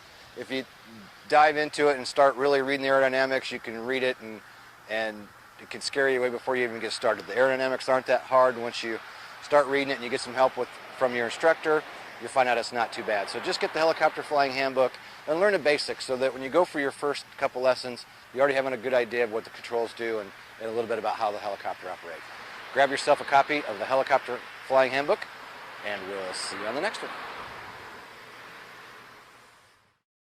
Next tip, start thinking about your written test early on in your training. You're doing your dual. One thing that we like to say is try to have your written test done prior to solo. Not many people do it, but the guys that I've trained over the years, the ones that you could get the written done early, like prior to your solo, man, once the solo time gets there, you can get your requirements out of the way, get your dual done, and get to the check ride, which is why we're here. We're talking about getting from day one, getting you to the check ride and getting your rating. So very important, get a written test prep early on in the training and start studying for that written test. The sooner that you get that written test out of the way, the better off you're going to be, because the written test is always a hassle. There's been many times that we've had guys that they get down to a week before their check ride and they're still trying to get the written test done. So they're working on last minute requirements, paperwork, flying, written test, and I'm telling you, it's a pain in the butt. Get that written done and out of the way. When you have a scheduled flight Even if the weather's bad, show up and do ground with your instructor. Students are horrible about, oh, I'm not going today because the weather's bad. There's so much ground to do. The ground is 75% of it, 25% is the flying. And time again, guys will cancel because the weather's bad. Don't cancel. Go in, sit down with your instructor, do some ground school. It's a common issue that happens over and over again. So if you want to save time, save money, get through the rating in a decent amount of time, just because the weather's bad, don't cancel your flight. Go in and do ground school. Another helicopter training tip along your timeline of getting from off the street to rated helicopter pilot. Another important thing in the beginning is make sure that you jive with your instructor. It's somebody that you want to fly with and that you get along. If there's some type of a personal issue, or you just maybe plain don't like the guy, or you don't like the way he teaches, find yourself another instructor. You're spending a ton of money and a lot of time and effort to get from day one to rated helicopter pilot. Don't be afraid to ask for another instructor if you're at a bigger school, or even change schools if you have to if you're going somewhere small. And if you're having personal issues or personal conflicts with the guy you're flying with, it's going to drag out the training and it's going to cost you a lot more money, and in the long run, it's not going to be a good thing. Learning plateau is something that you're probably going to hear about when you get started with your training. Know that almost everybody ends up hitting a learning plateau. You don't want to get discouraged if say you're flying a lot, maybe you're studying really hard, and you have a couple lessons where things don't start going so good and you feel like you're not making progress. A lot of guys will keep pushing on, and you kind of end up wasting your time and wasting your money. When you hit that learning plateau, a lot of times it's a good idea to just take a break, take a few days off, even take a week or two sometimes, and maybe you won't be able to handle it. Flying helicopters is addicting. Maybe you can't go 2 weeks without flying, but a lot of times taking a break, when you come back, you will fly better than you did the whole entire time you'd been training. So know that you're going to have a learning plateau that's going to come up. Kind of plan for it or be ready for it, and just know when it happens, don't let it freak you out. Don't get too discouraged. Just say, hey, I guess I've hit my learning plateau. Take a few days off, take a week off, go relax a little bit, go hang out by the ocean, chill a little bit, and then go back and hit it again. I want to talk about aircraft checklist. Checklist, checklist, checklist. You have to use the checklist. Whether you're just starting out or you're working on an advanced rating, you have to use the checklist for your pre-flight, your all different phases of flight. You want to be using the checklist.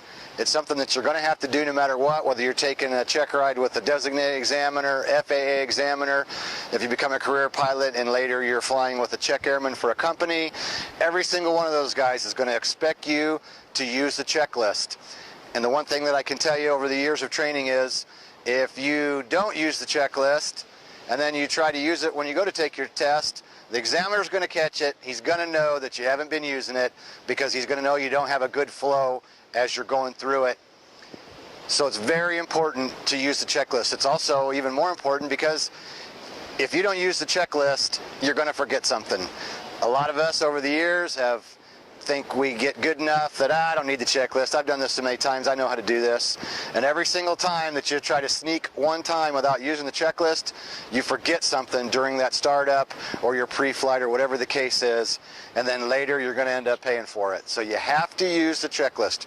Wherever you're flying, no matter who you're flying with, if they're not making you use the checklist, you better start using it on your own. So all the way through your training, start to finish, your entire career, you got to use the checklist. I have another helicopter training tip that I think is absolutely crucial, no matter what you're flying, wherever in the world. Hover pre-takeoff checks. There's a lot of guys out there and a lot of schools teaching hover pre-takeoff checks before every takeoff, and that's a great thing. There are some guys that aren't teaching that, and that's not necessarily the best option for your helicopter training. You want to do the hover pre-takeoff checks because you're giving that engine a chance to spit, sputter, miss, quit running, start acting up. You're given a chance for temperatures and pressures to maybe go out of the limitation. You're checking to see how much power you're using for the day so that you know how much available power you have, what you're pulling in a hover.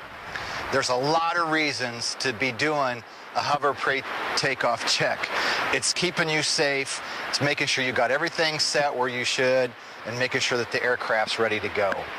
One little thing that you miss could be total disaster by not doing a hover pre-takeoff check. So, hover pre-takeoff checks. If you're not doing them, start doing them. You need to do them every single time prior to takeoff.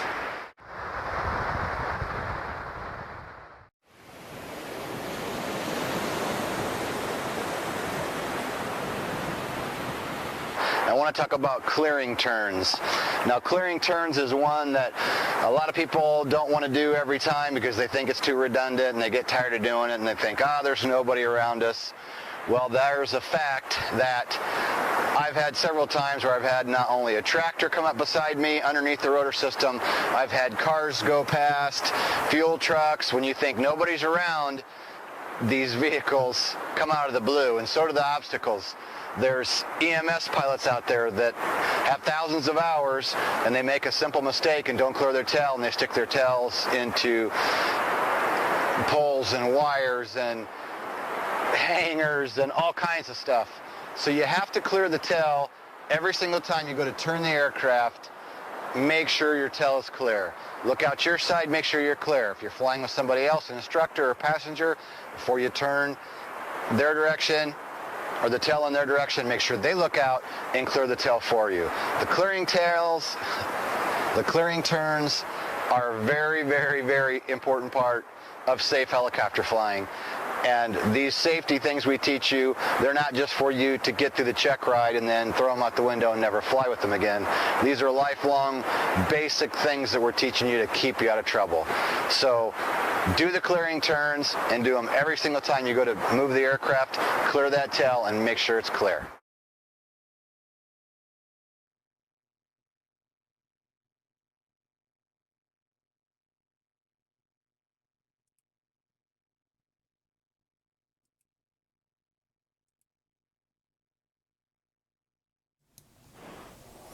All right, had a thought that I just added. That video that I showed.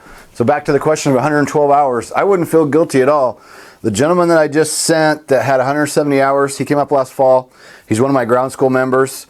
And a couple times he called me over time and he was getting frustrated, owned his own R44. He'd been at it for 4 years. He had 8 different instructors. And he said, my instructors keep bailing on me, man. And he goes, I'm bummed. Can I just come up there and can you finish me? And I said, yes, absolutely. I said, you need to go through ground school as many times as you can before you get here. And he goes, I've done that. He goes, I got the written test done. And he said, I've been going over and over your videos. I sent one of my pilots down there to Texas, picked him up, him and his R44, brought him back to Indiana. The first night, I got him calmed down. We went outside and I started asking him questions. Boom, boom, boom. His knowledge was fine.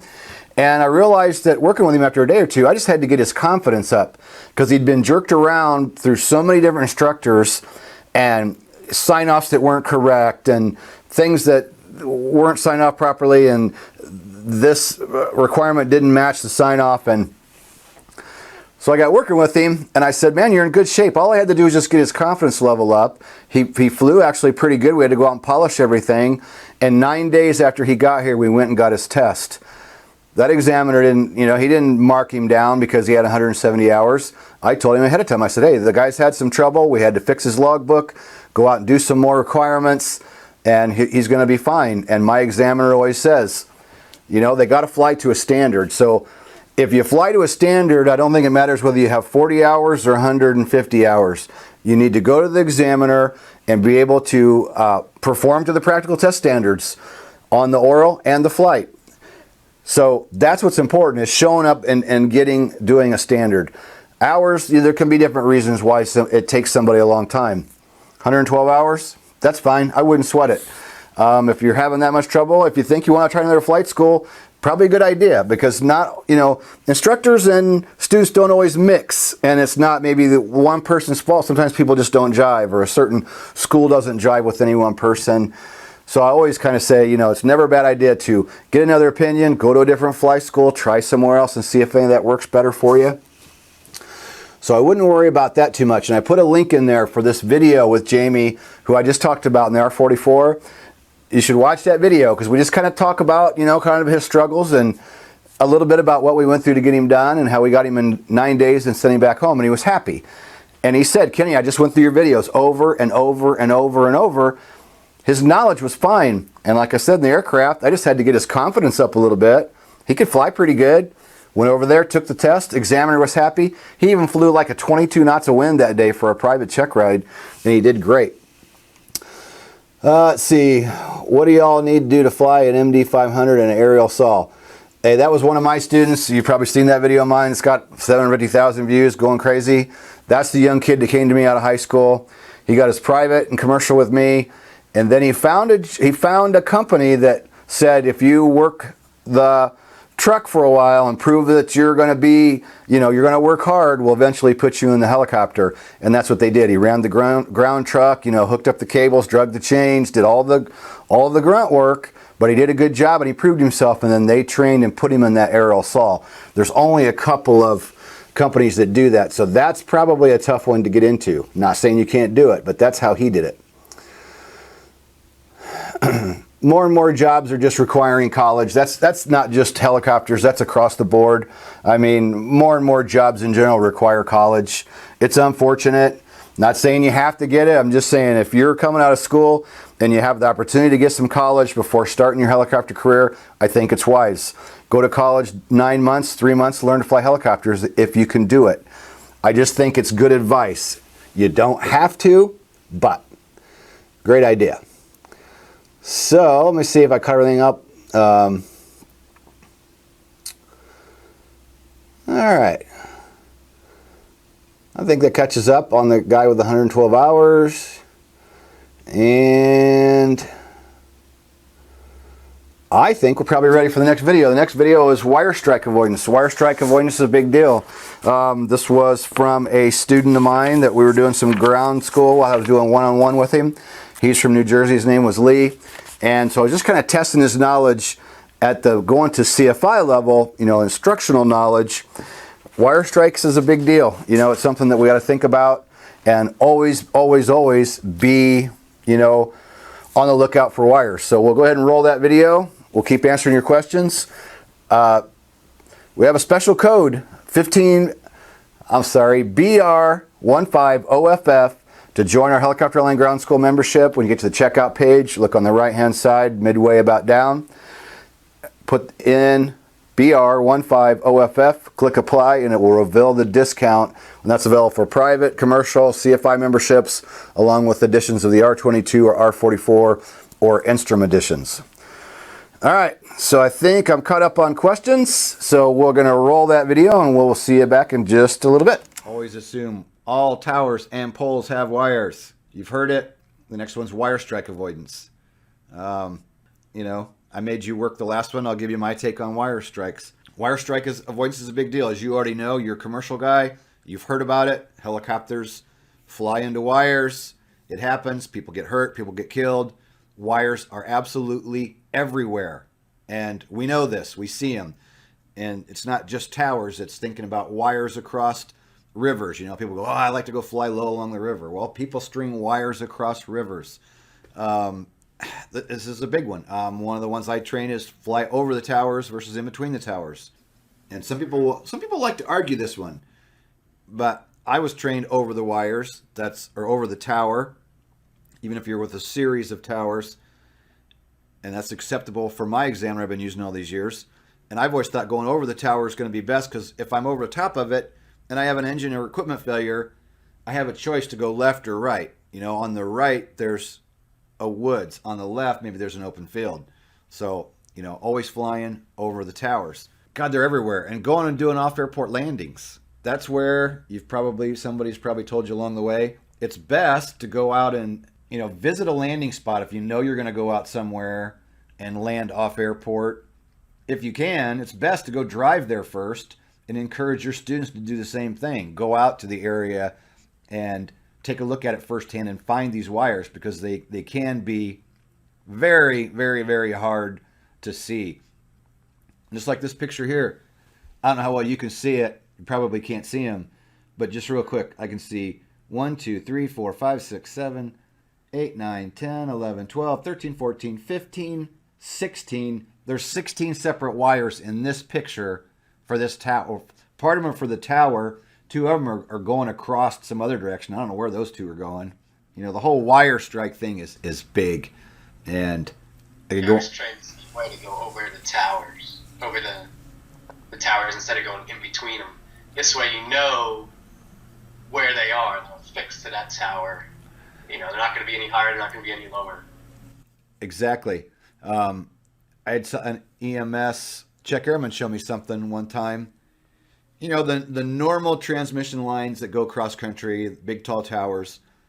Have you ever noticed the 2 really tiny small wires at the very top? Yeah. Have you seen those? I mean, I'm flying commercially, flying as a, EMS pilot, been flying for however many years. And he points that out one night. We're doing a flight, and we had night vision goggles on. He goes, "Hey, have you ever noticed those 2 little tiny wires above the others?" And I looked, and I'm like, "Wow, no, I've never seen those." And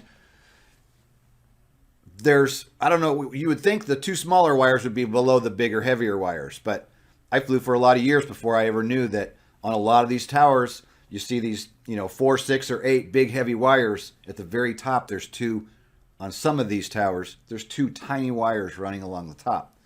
So flying over the top of the towers, visiting landing sites that are off airport prior to, landing at them is probably the best thing to do. We kind of talked about protecting your students when you're letting them solo.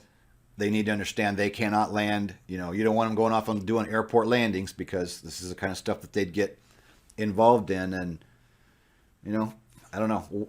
I don't know what else to say other than I know there's some statistics in my notebook on the amount of pilots that hit them and how often they're fatal. And Yeah. I was going to ask you that. It's a high number, it's a pretty high number, and I remember jotting it down, and right now I can't spout the number off the top of my head, but you can never rely on anyone else. And, I keep going back to the EMS thing, but I think that's good because a lot of people like you or other people may be looking to fly EMS later, and you learn a lot of good stuff. And the thing they taught us was you never trust the ground people when they tell you there's no wires. Don't believe it, because there's probably going to be wires there that they don't see. And they're not, the firemen or the police officers, they're not trying to kill you. They just don't see them. And the other thing I can tell you is people think because of watching television that we go to where we want to land and we go straight down. And then we go straight up and we fly away. Well, we do if we have to sometimes, but now as a commercial guy, we want to come in with airspeed and on an angle. Same thing taking off if we can. So people on the ground that are not helicopter pilots, when you talk to them and they say, "Oh, no, you just land here in this spot, you're good." And I'll give you an example. I was pretty new at this, at the EMS thing, and they told us that in our basic training. Hey, you still get a report from the people on the ground, but don't take it as, I don't want to say don't take it as the truth. Just realize that there's times that they don't understand wires that they think are far enough away can be too close for us, or maybe they just don't see them. And I was going to land in an accident, and the fire department says, "Oh, you're clear. Land in the intersection. All 4 sides are clear. You're good." And this is at night, and it's a little bit of rainy, snowy mix, so it's already kind of a nasty night. And I'm coming in nice and slow, and I'm looking around my searchlight, and what do I find? Wires. So then I look over on this side. What do I find? Wires. There was wires on all 4 sides of this landing area, and I still made it in there, but I saw the wires, so I did, got to a 100 or 200 foot hover and then did the descent the way I had to do to get in there. But they flat out said, no wires. Well, they just thought, I think in their minds, the wires were far enough away that they weren't a problem. Them not understanding how we really want to land.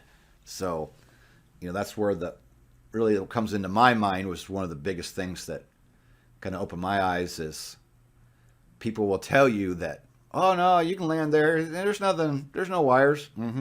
Or, Oh yeah, but they're way far away, so you don't ever trust anyone else. You know, you got to stick with what you know. Are you struggling with all the information there is to know to become a helicopter pilot? Discover the #1 helicopter training system on the web. Now you can attend Helicopter Online Ground School from the comfort of your own home, at your own pace, 24 hours a day. Experienced, certified, and passionate. Let Captain Keller guide your online instruction to help you succeed in obtaining your helicopter pilot's license. Only at Helicopter Online Ground School.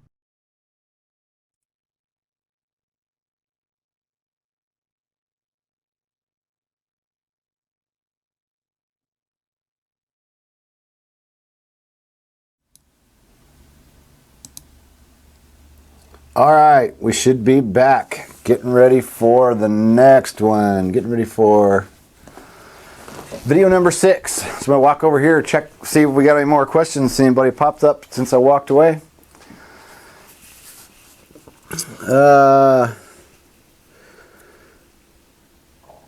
Sorry about this repeat question. After you get your commercial, is there a restriction on what weight helicopter you can fly? Or are there certain training hours you have to do for heavier, larger aircraft? That's a great question. Seat weight goes by manufacturer. So the different helicopters have different seat weights. The smaller helicopters, of course, are going to have a lighter max seat weight. A larger helicopter can accommodate a heavier seat weight. There are a lot of people that know going into the training that they have to lose a certain amount of pounds to get the job that they want. And that's not to be disrespectful to anybody. That's just, it is what it is. The manufacturers have seat weights, so it depends on any specific manufacturer of the aircraft, and then the company can have a max seat weight for a pilot. Sometimes the max seat weight for a pilot's less than what the manufacturer allows because, like, for example, in an EMS environment, they have so much equipment on board, they got to allow so much for a patient, so much for a nurse, so much for a medic. So weight is specific to jobs in aircraft. There's certain training hours you have to do for heavier, larger aircraft. Not until you get to 12,500 pounds or above, which not many people fly those. Most helicopters are below that. There's nothing for a twin-engine helicopter. There's no additional rating for that. So in general, a helicopter is a helicopter until you get to 12,500 pounds. Now there are specific regulations for our 22 specifically and for our 44 that don't apply to an Enstrom or a Schweitzer. So kind of gets complicated there again too. Depends on the aircraft, depends on the situation. What's your opinion on training both rotor and fixed? Haven't started any training yet. I think hands down, if you want to be a helicopter pilot, you need to do all helicopter. Because when you go to get that first job, all they care about is how much helicopter time do you have. Nothing wrong with airplanes. You can do airplanes first and then switch to helicopters. But if you want to be a professional helicopter pilot, I would get in helicopters and stay with those. Do airplanes later. That's what I did. I added my airplane later after I was a helicopter CFI. So it depends on any one individual what you want to do. What's in your gut. Do you want helicopter or do you want airplane? Are you going to do it for fun? Do you want to do it as a profession? So there's those other things to weigh in there that will help you decide, you know, which one is right for you. You can do both. There's nothing wrong with that. You can do one and then add the other, but I wouldn't confuse the two. I've had people go, well, I'm taking airplane lessons right now too. I don't think that's a good idea. Focus on one, get that license, then focus on the other. I think that's just smart because there are certain inherent things that are different between the two aircraft that if you do some airplane things that are instinct in a helicopter could kill you. So not a lot, but there's a few things that are different. Although there are many things that are similar, there are a couple things that you can do in an airplane that you cannot do in a helicopter. So that's, I think, for your own kind of for your own personal benefit there. I would pick the one you want. Airplane is cheaper. So if you wanted to get flying and money's kind of a problem, airplanes you could definitely get started quicker. All right, looks like I'm caught up there. So I'm going to go next to Chapter 6, Helicopter Check Ride Student Failures. I've been doing check rides since 2001, and I have hundreds of check rides successful. I've only had 3 fail, and those were all prior to 10 years ago, more when I was a new instructor. The first one was my very first student, 2001, and the other two were within that first 5 years. I haven't had any in over 10. So I put those in the book because out of all the check rides we've done and all the preparation, all the work I've done with people, for those 3 people to have a failure, in my mind, it's like, these are pretty important because it's the only time I've seen somebody fail. So I talk about those things so you can see specific firsthand the kind of things that could trip people up. So, thank you for the question, Richie. So I am going to roll that now, the 3 times that I have had students that had failures. We'll roll that video and we'll be back just shortly.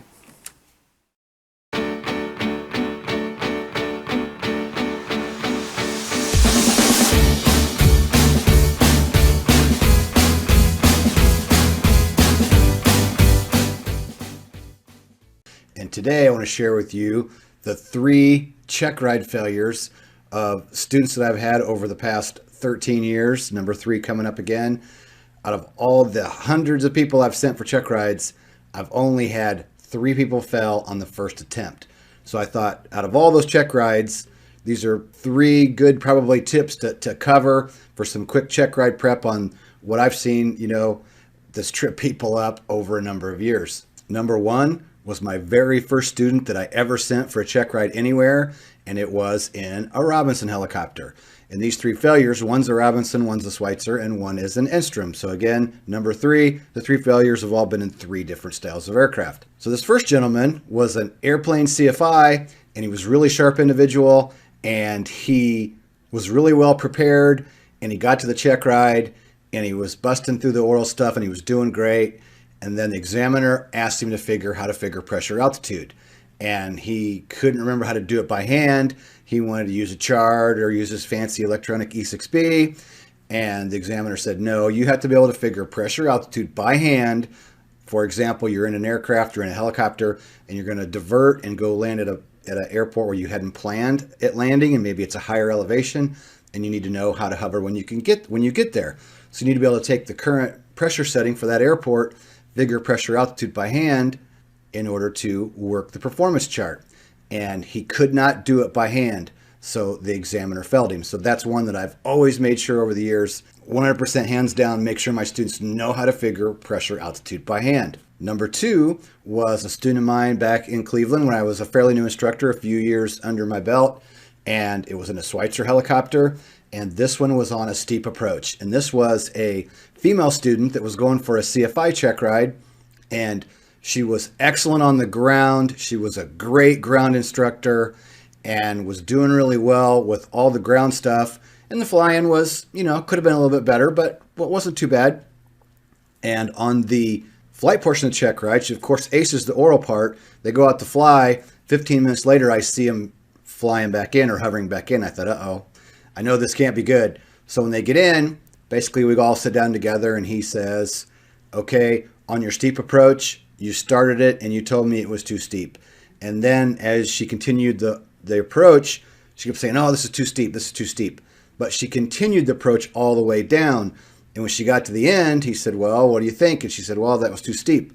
And he said, that's right. And you had the opportunity to go around because it was too steep at the beginning. So at the beginning of the approach, when she first started it and said, this is too steep, she had the option to go around. She could have went around, took her time, got set up again. There she'd have had the go around done, because that's a maneuver for the check ride. Went around, take a big deep breath, set it up again, and try it again. But she started too steep, told the examiner it was too steep, and then continued the approach. So we all know sailing with power is a big deal, and that's why the steep approach is a big deal, and you got to use good technique.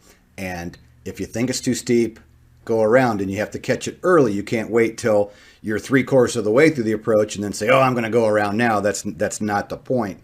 If you start out a little bit sloppy and you think it's a little bit too steep at the beginning of the approach, when you're up several hundred feet, you could ultimately go around and save yourself busting the check ride. So remember, a steep approach is 15 degrees. If you're coming in and you're getting real steep and you're getting real slow, happen to have the wind off your tail or off the side, you're really in danger of sailing with power. So 15 degrees for a steep approach. There's guys going out and flying them, trying to fly them at 45 degrees, and that's just very, very difficult. So steep approach, 15 degrees. And then the third one was in an Enstrom, and it was during an auto rotation. And in this instance, this gentleman entered his auto rotation a little too early or a little too late. I can't remember which one it was, but he missed the spot. The check ride was going pretty good, but he missed the spot by like 60 or 70 feet. So, you know, like an example for this picture, if this is your spot right here, here's an arrow, your auto rotation, you want to come out and you want to flare pretty much over your spot. If you missed it by 10 or 20 feet, is that a big deal?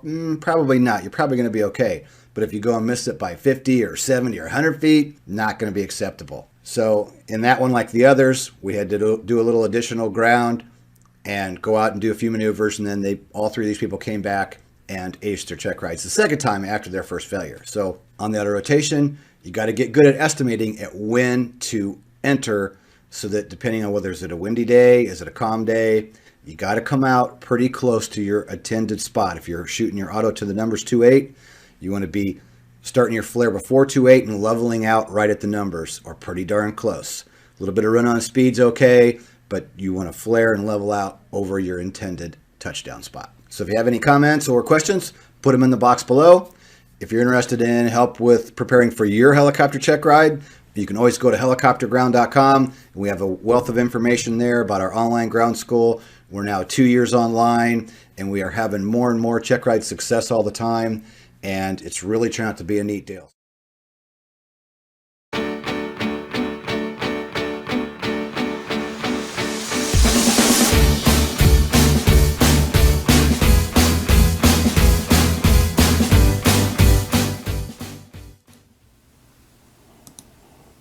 All right, next up is going to be checklist usage.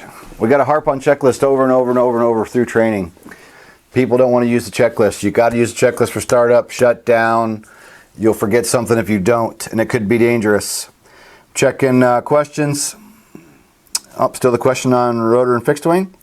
All right, so no questions that I can see there. Nothing new popped up.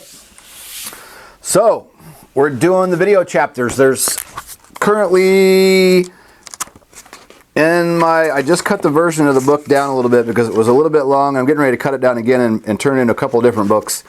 But for right now, we are at 18 chapters. I have videos on the first 14 chapters. I think I might have the others, but I don't know if I ever got them uploaded to YouTube there, Inside Ground School. So this is my Amazon bestseller helicopter check ride. I'm really proud of it. You can get it on Amazon. You just search Amazon helicopter check ride on Amazon. You get the digital copy for 99 cents. We do free giveaways occasionally when Amazon allows us to. You can get the paperback version on Amazon as well. So that was check ride failures. Now we're going to go to checklist usage. This should be a short one.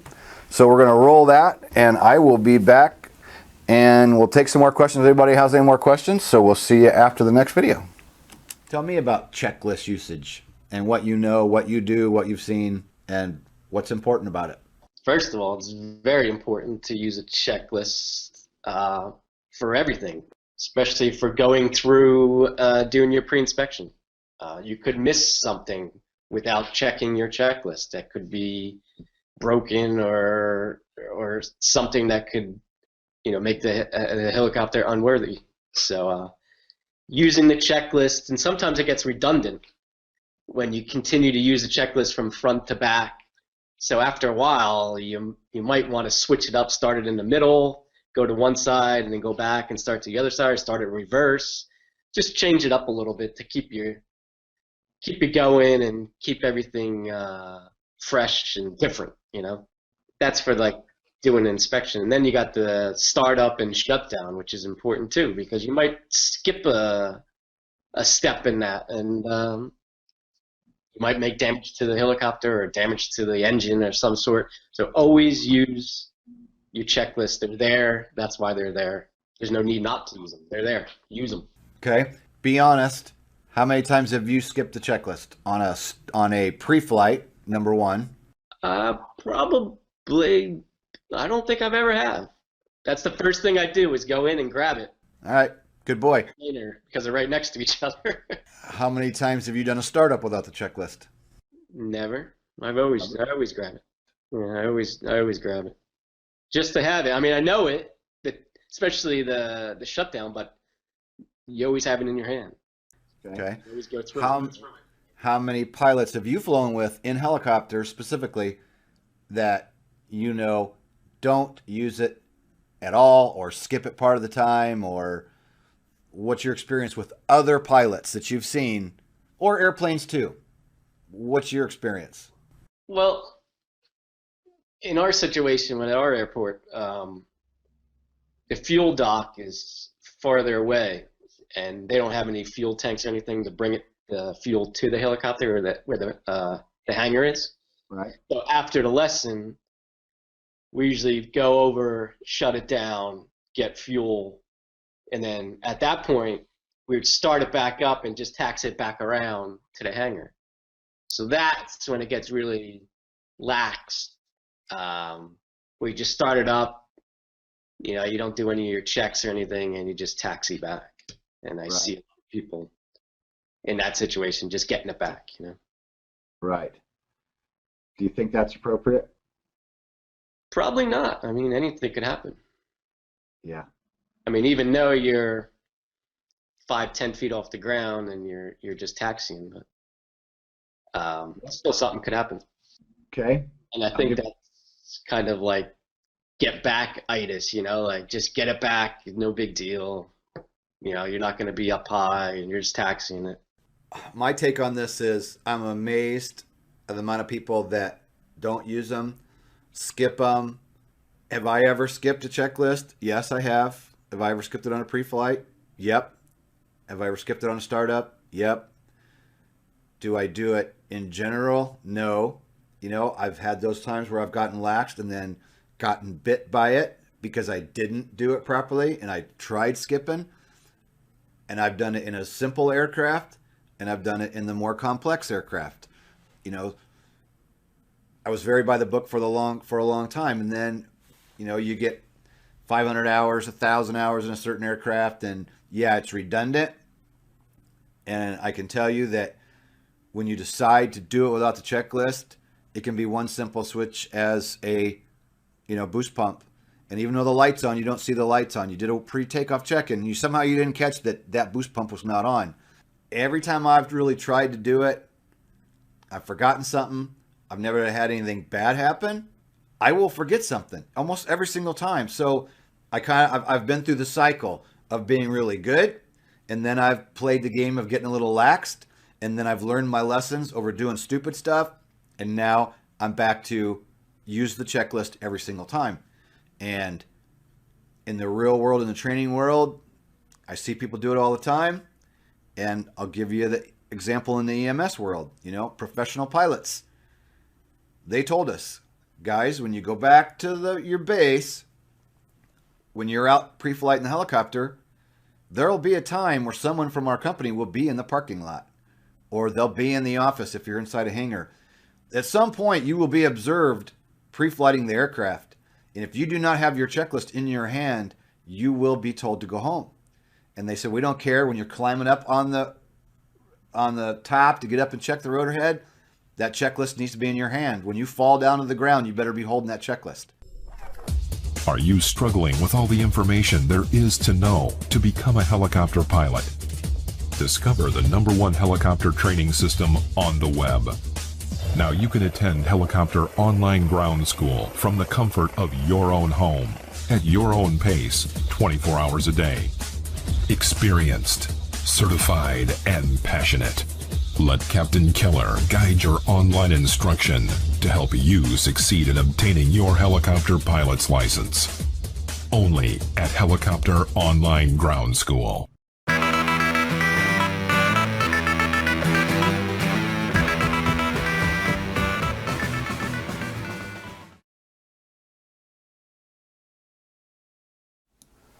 All right, and we are back. The next video that will be up is 180-degree auto rotation tips, and this is a good one. I like this one. It's short, it's not a real long video, but as a brand new CFI years ago, I almost had a guy kill me in an R22, and so I hired another instructor to come in who had a lot of experience, like 4,000 hours in Robinsons. We went back, started from scratch, and did some ground, went out, did quick stops, straight ins, 90s, 180s, and then we broke it up into 2 90-degree turns. So it's a good method to use if you're struggling with the 180. Some people do a nice swooping turn and have no problem. Some people that have trouble with that turn, to break it and make it 2 90s makes it work a lot better. So that's what this next video is about. Let me check here real quick, see what we got going on. Well, tell you what, I'll read through these. I'll take a little break as this video rolls. I'll read those and we'll catch up comments when I come back. So enjoy 180 auto rotation tips. Give me a like on the video, please, if you're enjoying the content. Please share the video if you can. That would be awesome. Subscribe to our channel would be even better, so you can be notified of, you know, new videos when they come out. We'd appreciate that very much. We're approaching 2 million views on our YouTube channel, which I'm pretty happy with. I'm pretty excited about. For my little niche, you know, my little part of the world, to have 2 million views is pretty cool. So I will roll that video now. Keep watching. Put in your comments. I'll read up here on what people are asking, and we will see you in a few minutes. I'm Kenny Keller with Helicopter Online Ground School, and this is a member requested presentation. Got an email this morning from a customer who was requesting help with his 180 autos. And the interesting thing about that, the last 2 CFI members that just recently passed their check rides, when they first contacted me for help with some of the ground stuff, the first thing that they said was, man, I'm really struggling with 180 auto rotations. So this is a very common question that I get a lot. And so the point is, there's 2 of our members that are going for their CFI and struggling with 180s. So don't feel bad if we're going for your private or your commercial and you're struggling with 180s. A lot of people have trouble with the 180 auto. The key to any maneuver is a good setup. If you set up a maneuver sloppy, it's probably going to be sloppy. And I think a lot of the problem guys run into is they're coming around on their 180 and you have to turn in tighter and usually make it a faster turn, and people aren't quite ready when they enter, and a lot of the times that's the problem. So to back up the story just a little bit, when I was a brand new instructor, brand new CFI, my first job, only in it a few weeks or a month or so, and I go out with the owner of the company to do some autos, and he about kills us in a 180 auto. And I almost gave up instructing because it scared me so bad, I didn't know if I even wanted to instruct anymore. So what I did after talking to the examiner, and he kind of laughs at me and says, hey, now you've had your first scare, you survived it, the aircraft's okay, everybody's all right. Now you know, anytime you're in the aircraft, you never trust that the guy beside you knows any more than what you do. And at his suggestion, I hired the older guy to come in, the 4,000 hour R-22 pilot, to go out with me and do some auto rotations just to get me freshened back up, because I got my CFI. A couple months goes by before I get my first job, and then I start with a brand new student off the street. So it was a while before I started doing 180s, and I really feel like I needed some extra help just brushing up on the auto rotations. So I hired this instructor to come in and help me a little bit, pay out of my pocket for the aircraft and for his time. And what do you think the first thing we do? We sit down and we do ground school and talk about auto rotations. And then once we got through the ground, we went out and the first thing we did was quick stops, which is a great idea to always do quick stops before you get into the auto rotations. And then we did straight in autos, and we did some 90-degree auto rotations. Then we got started on the 180 autos. And a tip I want to give you here is, you know, the first thing is a good setup. You got to have a good setup. But what this instructor taught me was, he said, hey, let's break it down and let's try something a little different. Instead of doing a full 180 turn, let's do it in 2 90-degree turns. And I really like the 2 90-degree turns because it helped me kind of break everything down. It then later made it easier to turn into the full 180 turn. So if you think about it, when you're coming in for your 180 auto, you're always going to be wanting to enter approximately a beam your spot. It could be a little bit early, it could be a little bit late, but you want to enter pretty close to a beam your spot. And when you're trying to make that full 180 turn all the way and just make that turn and come out and get your spot just right, that can be kind of hard in the beginning. So this instructor takes me out and he says, let's just do it in 2 90s. And like I said, we started out with straight ins, then we did 90s first, perfected the 90-degree turn, and then he goes, now let's turn it into 2 90-degree turns. So the cool thing is, you can, if you have the time, you can enter the 180 auto, make your right hand turn and turn 90 degrees. Let's say you're doing the right hand, you can do the left hand as well. If you make your right hand turn, level back out for just a second, and if you think you need to make the next turn right away, you can make the next 90 and turn right in, or sometimes it'll work out, you'll make that 90-degree turn, you'll level out, and you can go, you know what, you can kind of gauge it and go, you know what, I can wait just a second or two, now turn to make my 90-degree turn.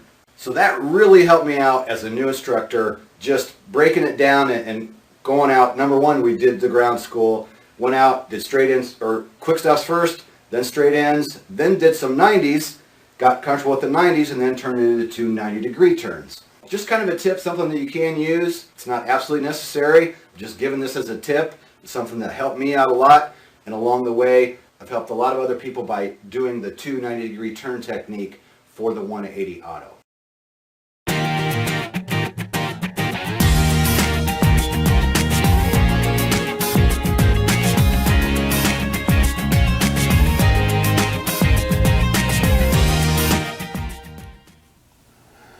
All right, we are back again. What are you ready for? We are ready for tail rotors can kill you. Tail rotors are serious business. I'm going to jump over here and catch up with flippers here. Looking for aviation program that actually teach me ground knowledge.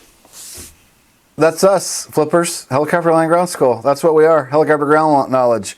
And a little bit about the flying. We have videos on flying the helicopter too. Tips on flying the maneuvers. We cover all that. So I don't think I'll be referring you anywhere else. 14, you got plenty of time. You could become a ground school member and you could start learning stuff like crazy and be way ahead of the game. Let's see. Fox Deuce took aircraft accident class at Embry-Riddle. Number one cause of accidents is complacency. Checklist keep you from being complacent. Absolutely. I'm telling you, you try to start up or shut down without the checklist, you're going to forget something. I've done it over the years. You know, I've made those mistakes.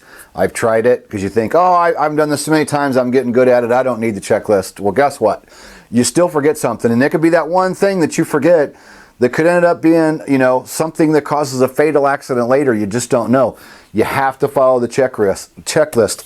Any reputable company is going to want you using the checklist, whether you got 500 hours or 10,000 hours, they want you using the checklist. FAA wants you using the checklist. Examiners want you using the checklist. Check airmen want you using the checklist. You have to use it. So the next one up, this is based on the Robinson helicopter safety notice about tail rotors. Now keep in mind, this is for in the training environment. I think in the training environment, I never let students get out until the blades are done moving. And I think as new private pilots, I think the same thing. You should stay in the aircraft till the blades are done. If you go to your buddies to give rides to 5 of your buddies and you're going to take 2 at a time, you take up, land, shut down, keep everybody away, load your 2, start up, go around, come back, shut it down. Do that every time. And I know it's redundant, it takes more time, but unless you have a rated helicopter pilot there with you that you know and trust that can keep people away from that tail rotor, you don't know what's going to happen. People are attracted to a helicopter, especially you land at somebody's house, they want to come running out. This is serious business. Sometimes I've had this video before, someone's like, well, you can never do that in a commercial environment, giving helicopter rides. If you have a commercial operation and you have a procedure set up on how you're going to hot fuel and get out and leave the blades spinning, that's up to you. I don't do that type of operation. I'm training. I fly for fun. The students I fly with fly for fun. What you do in a commercial operation for an employer later, that can be a separate deal. But anyway, let's go ahead and roll that video. And I don't see any other questions in there yet. Oh, well. Yeah, let's get a question here. How is the pay as a helicopter pilot? It ain't that great. Sorry. I started as a full-time EMS pilot in 2009 or 8, somewhere around that area, for $46,000. After 5 years of flying EMS, I left at $56,000. That's all I can tell you.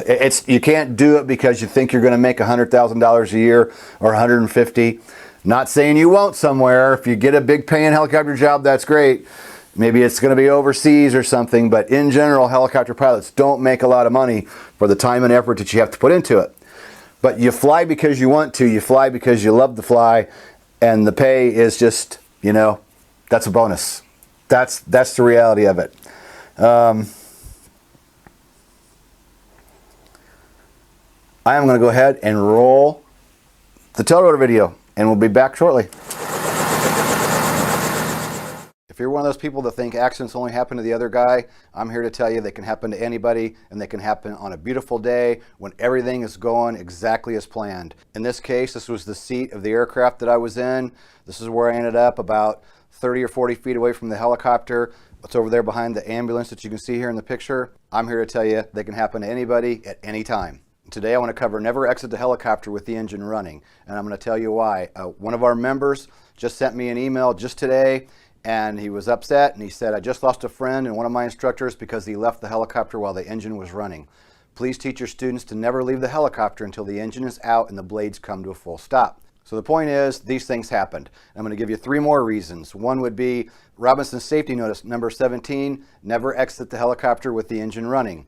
And they go through and talk about what happens, and people get killed, people get hurt. Robinson Safety Notice 18, overconfidence prevails in accidents. And they talk about how people get brave and cocky and, oh, nothing bad's going to happen to me. That's when it happens. And the third one, Robinson Safety Notice number 23, walking into tail rotor can be fatal. I know a fellow CFI that exactly this happened to. He landed somewhere, somebody come walking up, walked into the tail rotor. That's somebody I know. A mechanic I know, very experienced, great mechanic, gets sent all over the world to work on helicopters.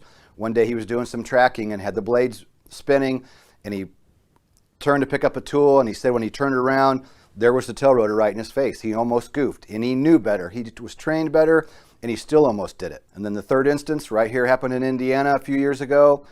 It was a crew member on an aircraft. The crew member was trained. They knew better. They landed at a helipad, and it's a helipad I've landed at many times. Got out, walked out, didn't duck, got hit in the head with the main rotor, and was fatally wounded. And the last point I want to make, for 5 years I flew helicopter EMS, and I worked for a great company called Omniflight Helicopters. It was a super company, and we were not allowed to exit the aircraft until the blades were done moving. So we weren't kids, we weren't students, we were experienced pilots, and they didn't allow us to get out with the blades moving. There's probably a good reason why. We're always talking about sharing and tweeting and liking. Here's one you ought to share, because you might just save a life, maybe even your own.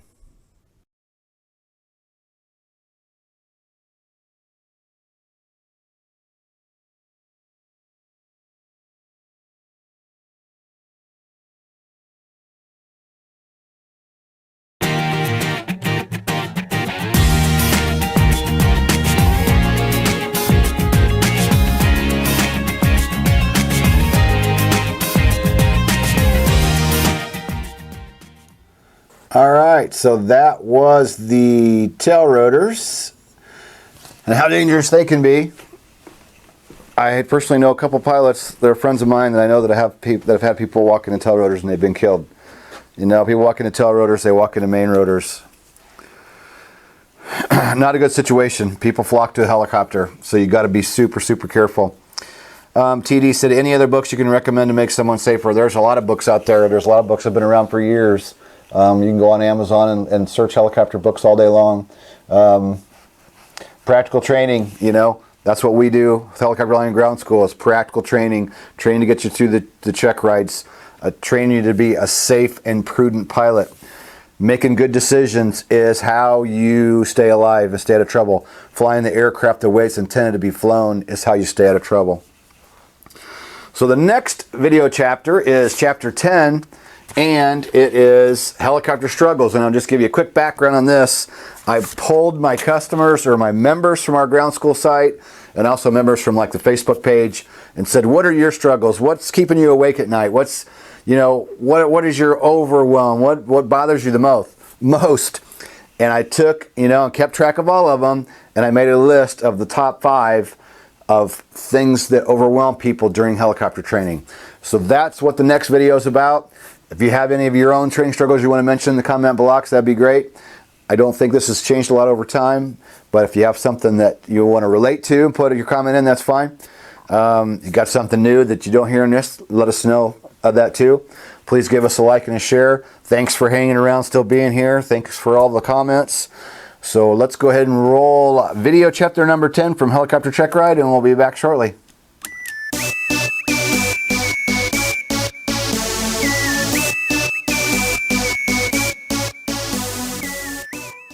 Hello, I'm Kenny Keller with Helicopter Online Ground School, and today I want to talk about the number 5 helicopter training struggle. We've been polling our customers, our members of our Helicopter Online Ground School, and asking them, what are your problems? What are your struggles? What are the things that you really have trouble with? And hovering auto rotations is coming up quite a bit. The thing I've seen over the years is people mess up the timing. So we've got some footage we're going to show you from our online ground school where we have footage from outside and the audio as well as I'm performing the hover autos. So with a hovering auto rotation, it's all about timing. It's not really complicated as far as the amount of things that you have to do, but doing them at the right time is the key. So you want to reposition your hand on the throttle, have a nice hover going, make sure you count the maneuver off, 1, 2, 3, enter, or however you do it, 3, 2, 1, enter. I had a student yesterday that decided to do one and not tell me he was going to do it. A good way to scare your instructor. So you want to reposition your hand on the throttle, count off 1, 2, 3, enter, have a decent hover going or somewhat stabilized hover. When we enter this, we're going to roll off the throttle, add the right pedal. You need to pause. A key is to pause. Common mistake, students want to roll the throttle up and yank the collective up or dump the collective or not pull it at all. You want to pause, I think 1/1000 and then pull. So that's the whole key. So let's give it a try.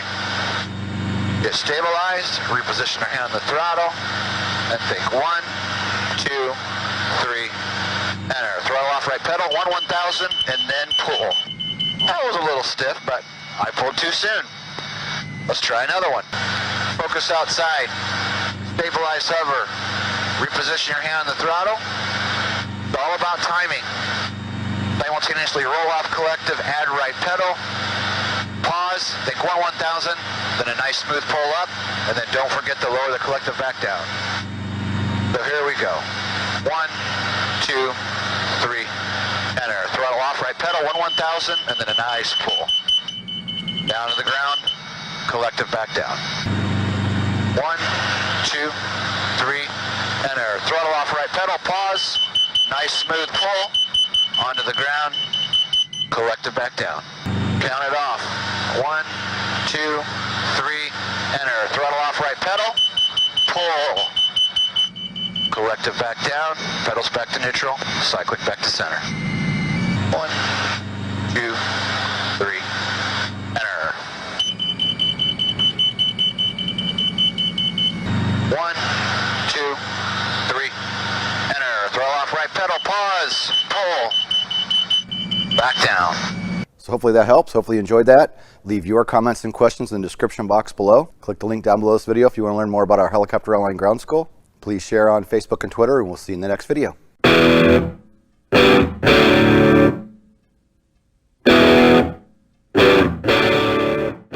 Are you overwhelmed preparing for a helicopter check ride? Let's see how many of these different materials you're using. iPad app, written test prep book, rotorcraft flying handbook, smartphone app, pilot operating handbook, desktop, laptop, factory training manual, personal notes, flight school handouts, factory training guide, practical test standards, check ride oral prep guide, maneuver guide, FAR aim manual, oral exam guide, commercial instrument manual. Does it sound familiar? There are so many different forms of things out there to study now, which instead of maybe making it easier, maybe making things harder because you are overwhelmed going through all these books and all these different resources and training materials that a person sits down to study and they just get completely overwhelmed. Well, that's why we created Helicopter Online Ground School, to help guide you through. You're still going to need most of these resources, but you need a way to help yourself study. We have a 24-hour test drive that I really, really like because it gives you the chance to go in, see our training firsthand, see what it's all about. You can read our customer testimonials, our member testimonials. These are real testimonials that people send me when they get done with their check rides just because they're so excited. So if you're ready to quit stumbling through these mountains of books and see how we can help you, click the link beside this video. It's a self-sign up. You can go in for 24 hours and check it out. Click that link and get started today. So the next one coming up is landing. And at first I was kind of surprised, but then when I think back about it, I can remember when I first got started, I can remember struggling with landings. I think takeoffs was a little easier to pick up than what landing is. So I'm going to go through and read to you what the responses are so far. The first one is simply landing, which that's cool. I said it could be brief. The next one, knowing what I'm capable of and not capable of doing under certain set of conditions, such as wind strength, changing weather and traffic, and making the go, no go decision or go around decision. The next one is the last 100 feet of auto rotations. That's definitely something that comes up a lot. The next one is confined area landings are tough because they are by nature confining. It can be intimidating to land amongst the trees and wonder if you have the power available to get back out of the hole you put yourself in. So that's a good one. We'll come back to that in a minute as well. Next one is weather and landing with no power, and then landing with no power or engine, and then pedal power push when I'm landing. It just seems counterintuitive. So let's just start with the general landing. I can remember back when I got started, you know, I've trained with some good people and I've had some awesome instructors, and all I've done is taken the things that they've taught me and used them when I was out in the aircraft teaching people. And the things that come to mind are, number one, you have to have a good setup. So this should go back before you even start your landing, is getting a good setup. If you set it up nice, it's going to be nice. If you enter it sloppy, then it's probably going to be sloppy the rest of the way down. So that's the first tip. Next thing that comes to mind is, remember, collective controls your angle, cyclic controls your speed. Learning that coordination between those controls on the approach really is key. When you first get your approach set up, you should have like an imaginary line from the nose of the aircraft down to the spot that you're landing at. And the whole time you're coming in, you're adjusting that collective up and down, just little movements to try to stay on that line as you're approaching your landing spot. Then the next thing I'm thinking of is your speed. It should always look like you're approaching those numbers at the same speed. You should start out, most likely you're going to be probably usually at 60, might be 50, might be 70, depending on what you're flying, but we'll use 60 for an example. You want to slow the aircraft down from the very beginning all the way down to the end. It should be a slow progression, meaning if you start at 60, by the time you get down to the end, you're going to be at 0. And you want to gradually slow the aircraft down the whole time that you're coming in. Now, some guys teach a faster approach. And if you're doing those faster approaches, that takes more work when you get down to the end, because you're coming in fast, then you're going to have to put a flare on it, and then level it back out, and you're changing power, and you're changing your pedal settings, and you might be having to mess with the throttle. That's what makes these landings a lot harder. If you use the style of approach where you come in slower, and if you do it right and you come in nice and slow, all those changes are going to be very minute, in turn making a nicer approach. Now, I know some instructors like to argue and say, oh, but you got to keep that speed all the way up to almost to the end because of the height velocity diagram. The height velocity diagram is not geared for landing, it's geared for takeoffs. If you're gradually slowing the aircraft down the entire approach, it just makes the end of the approach so much easier. So let's say you start your approach at 60, you have your angle, you start flying it down, you're going to go to 55, and then to 50, then to 45, so that at the end, you're just coming in, keeping it real nice and level. Your changes are very small with your controls, and I think that's a big key. So let's talk next about our member that said the making the no-go decision or go-around decision. That one I want to elaborate on. This falls back to setting the approach up nice. If you come around and let's say you turned a little tight and your airspeed was a little off and your altitude's a little bit off, and you're trying to fix all that prior to starting your approach, let's say you enter it just a little bit sloppy, again, it causes it to be sloppy all the way down. It's best just to say, you know what, I'm going to go around, set it up again, and try this again, and usually it'll come out a lot better. If you enter it kind of sloppy, it's just the way it's going to work out. It's going to be sloppy approach. I can tell you in all the years, people don't generally want to go around, and I highly recommend going around often. Don't be afraid to go around. That's where the macho comes into play, and guys think, oh, I can do this. I'm going to prove to my instructor I can do it. And it's not, most of the time it's not worth it. It's easier just to go around and set it up again. Or even if, say, you enter the approach and you're a third of the way through or half the way through and it's just sloppy and it's not feeling good, go around. Make your radio call, pull in the power, go around and set it up again. There's nothing wrong with that. Being able to make the decision to go around, I think, is pretty huge. And I think it's something that, in general, a lot of guys don't go around when they should go around. So in that respect, as far as go-arounds, if you have the time, you've got the fuel, you're having a good day, or even a bad day, doesn't matter. If your gut's telling you to go around, just go around. Go around and set it up again. The next one, the last 100 feet of auto rotations. One thing that comes to mind on that is what I teach is start your flare about treetop level. Most of your handbooks usually say 50 feet, some say 75 feet, some say 40 feet. I like treetop level because that's just easier for me to imagine as I'm coming in on my auto rotation. I can glance usually over and go, okay, there's the tree line. Right about now is a good time to start the flare. When I was a new instructor, I was struggling with teaching autos, and I hired the older instructor to come in and go out and work with me a little bit. And the thing that he taught me was do quick stops prior to doing auto rotations, because that quick stop is essentially the flare that you're going to do in your auto rotation. It happens faster in the auto rotation, but it's essentially the same thing.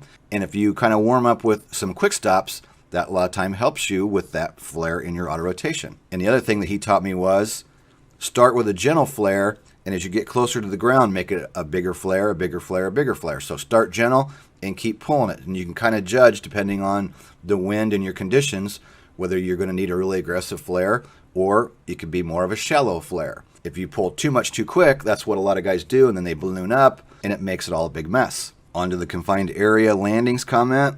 Again, this falls back to if you're not comfortable with it, go around, don't do it. You may choose that this landing spot's just not good. If you have a spot that you were going to try to get in and you decide it's too dangerous or it's just too tight, then don't do it. Go find another place to land. We did that common in the EMS environment. You go out to a call, a fire department has a spot set up somewhere, you go do your reconnaissance and you're flying around and you're going, man, that's an awful tight spot they have right there for us. And just maybe a quarter mile down the road is a great big huge empty parking lot. The people on the ground don't always see those bigger areas. So a lot of times we would just say, hey, we see your spot, but there's another spot just down the road.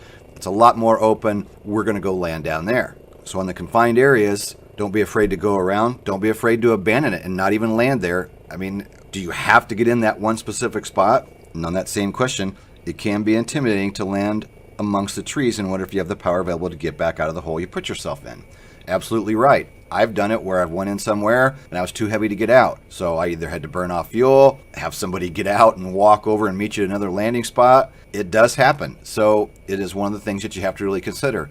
Don't top off your tanks and then go fly into a confined area because you probably won't get back out. And it sounds kind of silly, but I've done it.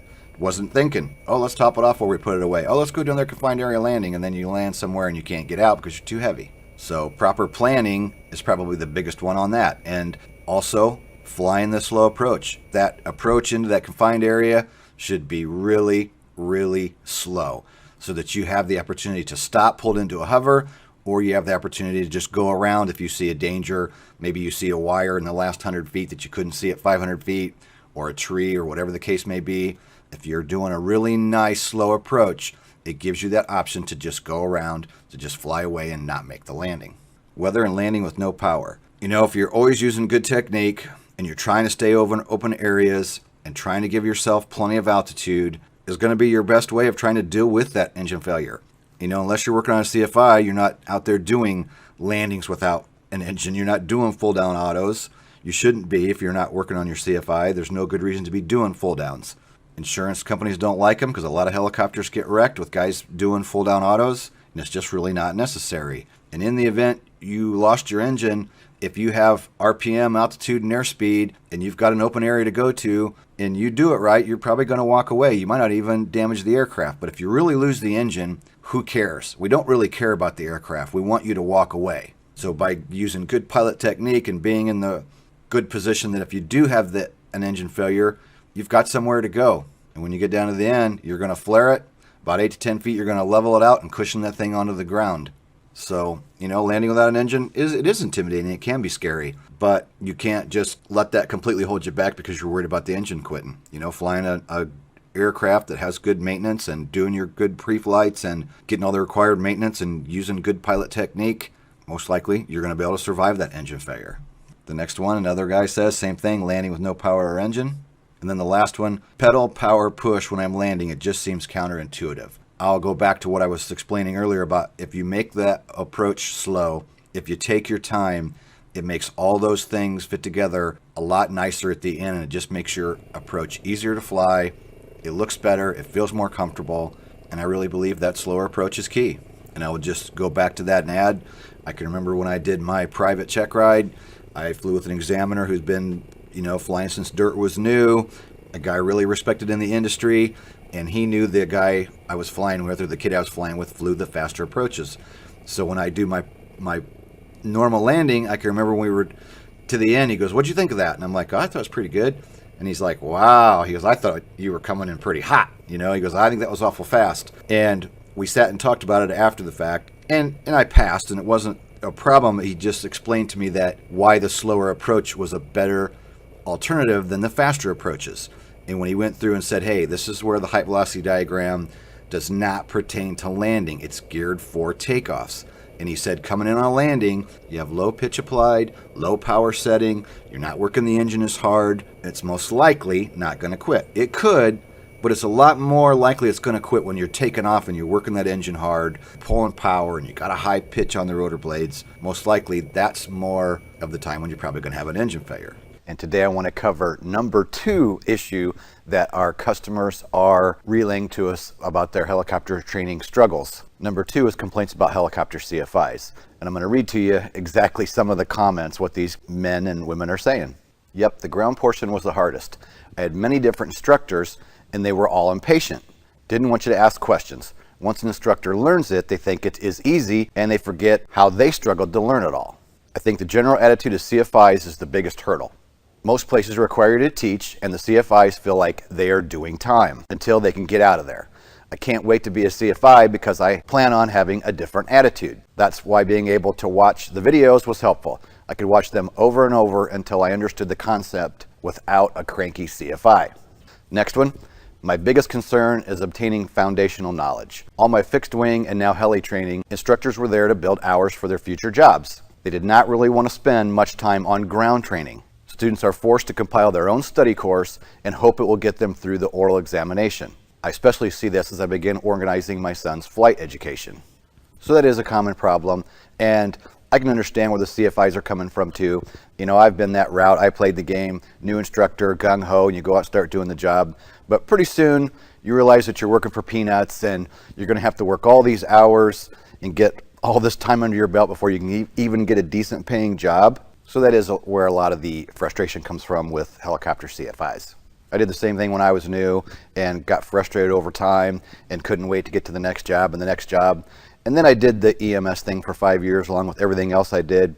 And now I've kind of made the full circle back to instructing again. And now all these years later, now this is what I enjoy to do. This is what I like to do. I like to teach. And I like to go out in the aircraft and do emergency procedures and, you know, take somebody from off the street and then help them get to the point where they're a rated pilot. And in turn, that's why we developed Helicopter Online Ground School. A lot of places have really great ground school programs, and that's all good. Some places, not so much. So we're here if you're just wanting added help, or if you're at a school where you're just really not getting any ground. Sometimes instructors say, here's the book, read it. So if you're not happy with your CFI, you always have the option of getting another CFI, changing flight schools if that's what you have to do. It's your money, it's your training, and you have the right to get quality ground instruction. It's that simple. Weather has been coming up as the top one as of right now. Moving forward, I'm assuming that might change a little bit, but right now, weather keeps popping up. So I want to read to you what some of the members are saying. When I did my check ride, the emphasis on weather and all the PTS required weather charts and what they mean and how long they are valid and what the purpose for all are under talked about. Totally understandable. I get that one. Weather is something all pilots have to have good grasp on for their entire training and career. A good start to grasping that at the private level could always be helpful. They sneak up on you. That's what I remember the most. And we'll cover one more. Weather. There's no factor in aviation with so many changing variables as weather. We have charts and websites and METARs, etc., but so much information at our fingertips, and it might as well be written in Greek sometimes. This is an area that gave me particular problems. So I totally get that. Weather is kind of a pain, but it's, you know, very important. It's all a part of the go, no-go decision, making decisions whether you should even fly or not, and those decisions aren't always easy. So what we do have coming up for you is a 600-page presentation on weather that we're putting together, and it's, needless to say, it's overwhelming, and it's going to be overwhelming for me to get through all of it and get it all recorded. But that's the next project because that's what everybody's asking for. So we thought we'd get some weather out there for you.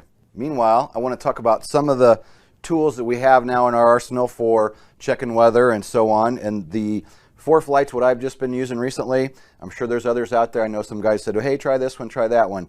ForeFlight's just the one I know a lot of people were using and the one that I picked. And I've been kind of slow on the technology into things. I've been old school and wanting to stick to the old ways of doing everything. And now that I got myself a mini iPad and I've started using it and started using the ForeFlight, I realized how cool this thing really is. So like right here in real time, you can pull up an airport and real quick see, oh, there's a bunch of green, there's some yellow. I was going to fly that way. I guess I better pay a little more attention here and see what's going on. So you can, at the map, have a real quick view of the weather. You can go to a specific airport and get your METARs and TAFs, pull those right up. And this is cool because it gives you, a simple breakdown. Visibility 10 miles, few 1100, broken 1400, overcast 2700, temperature dew point. So you can get the TAFs, you can get the METARs, and it seems like a really pretty cool weather tool to just be able to use on the fly. So I'm just learning how to use this, but it's cool up here like in the left-hand corner, VFR and lightning, click on that. And you have dew point spread, temperature, visibility, surface wind, ceiling, sky coverage, PIREPs, lightning, obstacles.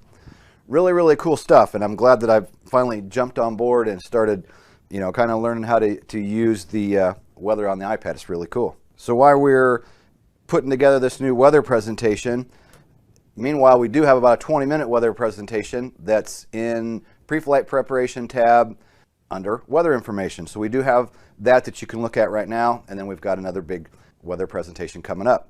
So keep the feedback coming in. You can comment right down below this video if you want to relay some of your flight training struggles. We're going to keep those comments coming in, and we'll keep tallying them up so that we can be in order, know what really are the biggest problems, and then we'll work kind of down the list. So keep that feedback coming in, and we'll see you in the next one.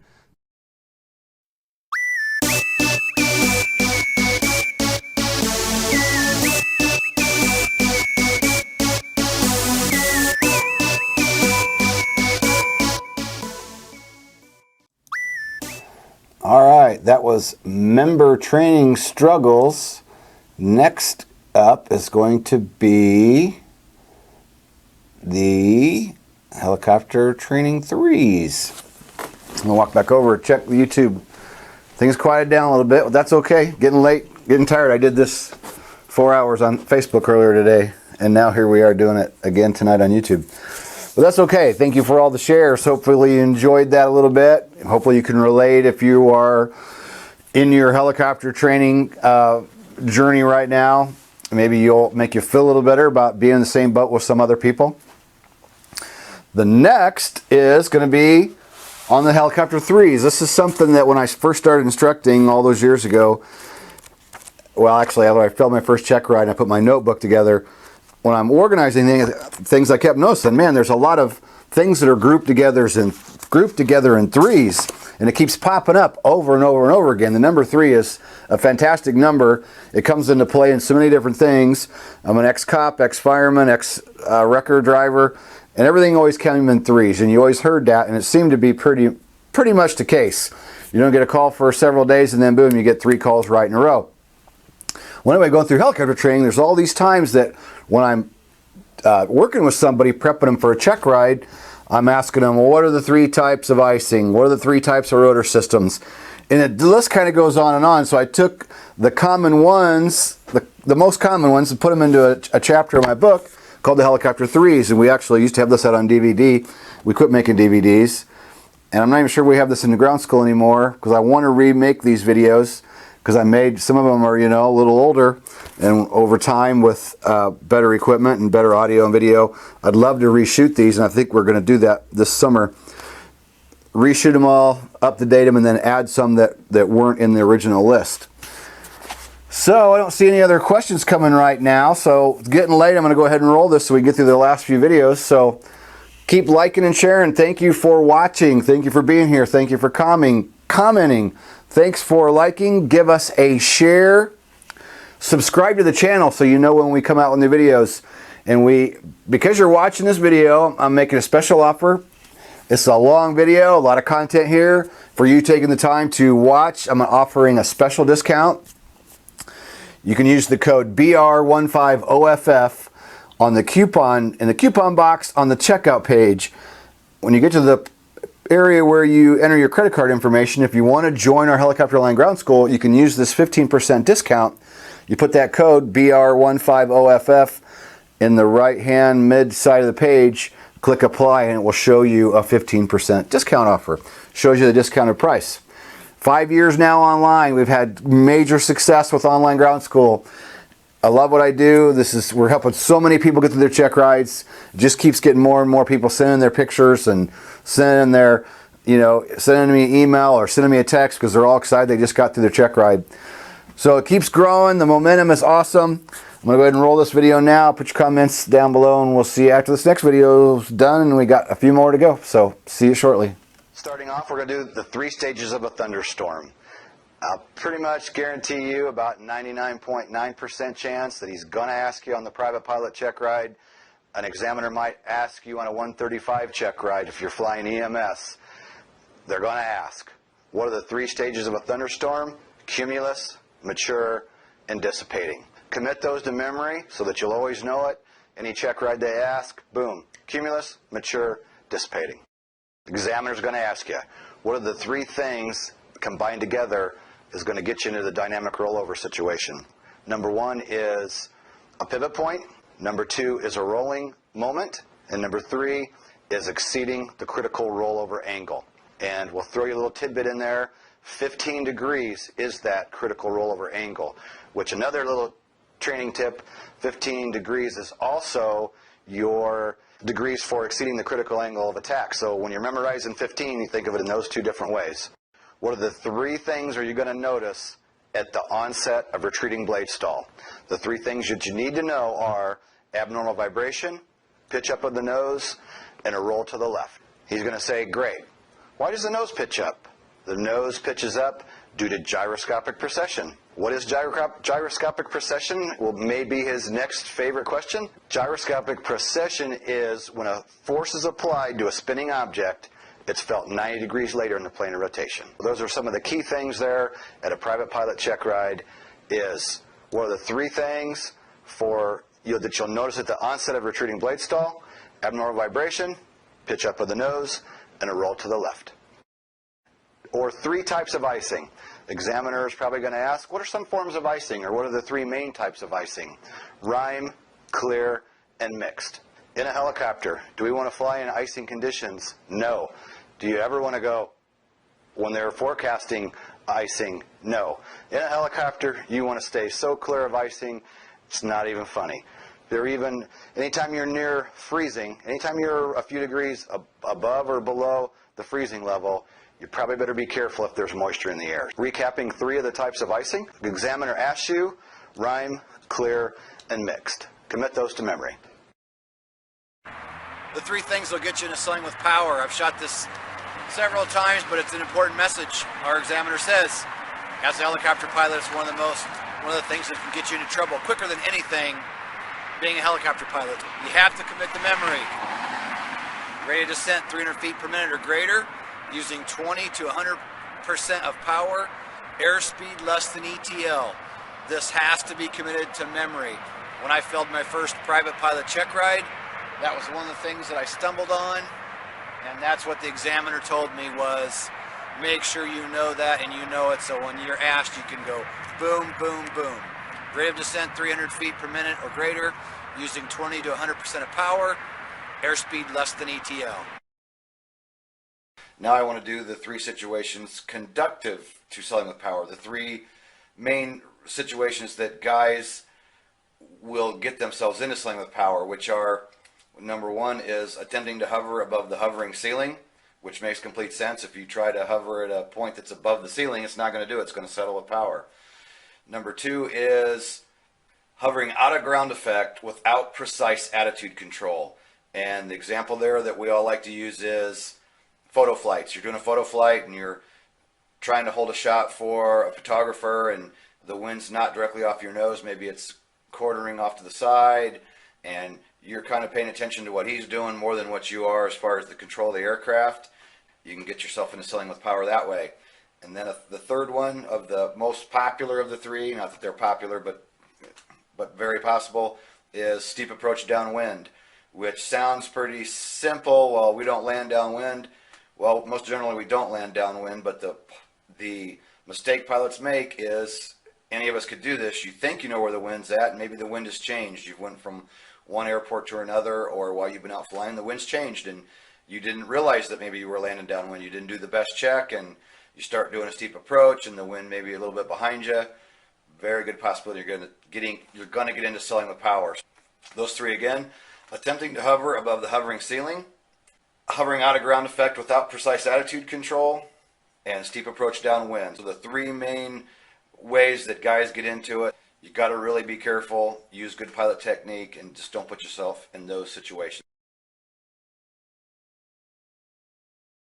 There's some of you out there that maybe you never have trouble with any of these. I, for one, have to review this all the time because I screw it up. Let's see how I can do here.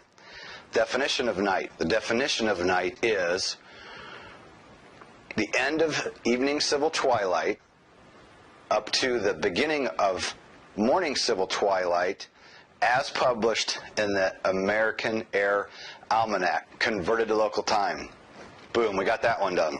The next one is, when must your aircraft position lights be on? Those have to be on sunset to sunrise.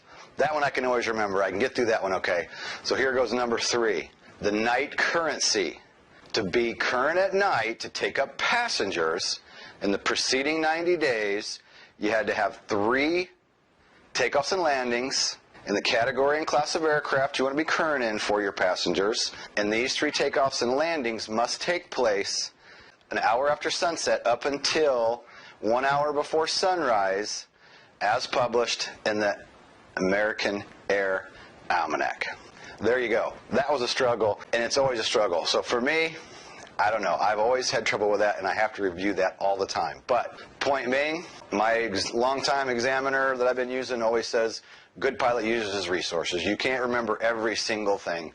So you got to be good with the FAR aim, be good at looking stuff up and know where to find your answers. If you're like me and have a little trouble remembering things sometimes, don't be afraid to grab your FAR aim, grab your Rotorcraft Flying Handbook. Go to that source of information where you can get that whatever it is you're looking for.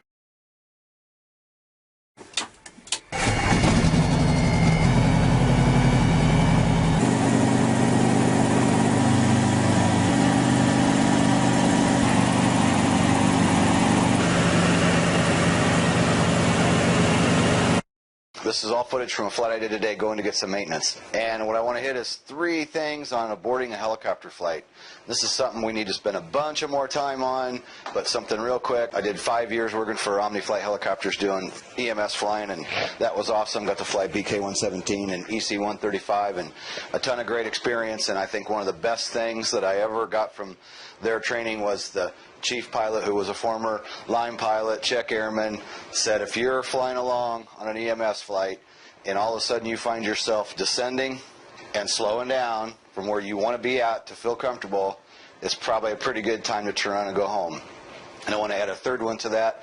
If your gut's telling you that too, that's probably a great idea. There's all kinds of factors that get involved in deciding when to turn around and go back, or when to land and get down on the ground and get to a safe spot. And we all have outside pressures depending on what kind of job you're doing. It doesn't matter. They all have pressures. We have pressures we put on ourselves. On this flight, that looked pretty bad right there. Look what you see in this picture. In reality, the direction I was really going to go was pretty decent. There was a spot opening up and everything was great, but I had my own personal minimum set. As I was flying along, I knew at what point I was going to say, you know what, yes, I want to get up for maintenance, but if I can't get there today, I'm just going to have to turn around and go back home and delay it another day. It doesn't matter what else I have going on and what's going to screw up. And that's part of being a pilot and trying to make the best decisions you can, and there's really a lot to that. 3 things, and this isn't in any textbook anywhere. It's just something that I kind of like and tell myself, and I still, like I said, I still go back to the days when they said, if you're slowing down and you're lowering your altitude, it's a pretty good bet that it's time to be going home and turning around or finding a place to land. And if your gut is telling you as well, that's, everything in life. Usually your gut is right. So if you're slowing down, you're dropping your altitude, then where you really want to be, and your gut's telling you it's time to go home, it's probably a good time to abort and turn around and get back home. Let's do 3 steps on a successful lift to a hover. We're going to get the Enstrom fired up here. Clear left, clear on the right. Alright, we're going to engage the clutch. Alright, here we go, everybody. We're going to talk through 3 steps of a good pickup to a hover. Step number 1 is to get the aircraft light in the skids. In the Enstrom, we start at 2300 on the RPM. Start letting the collective come up. You're going to hear a horn.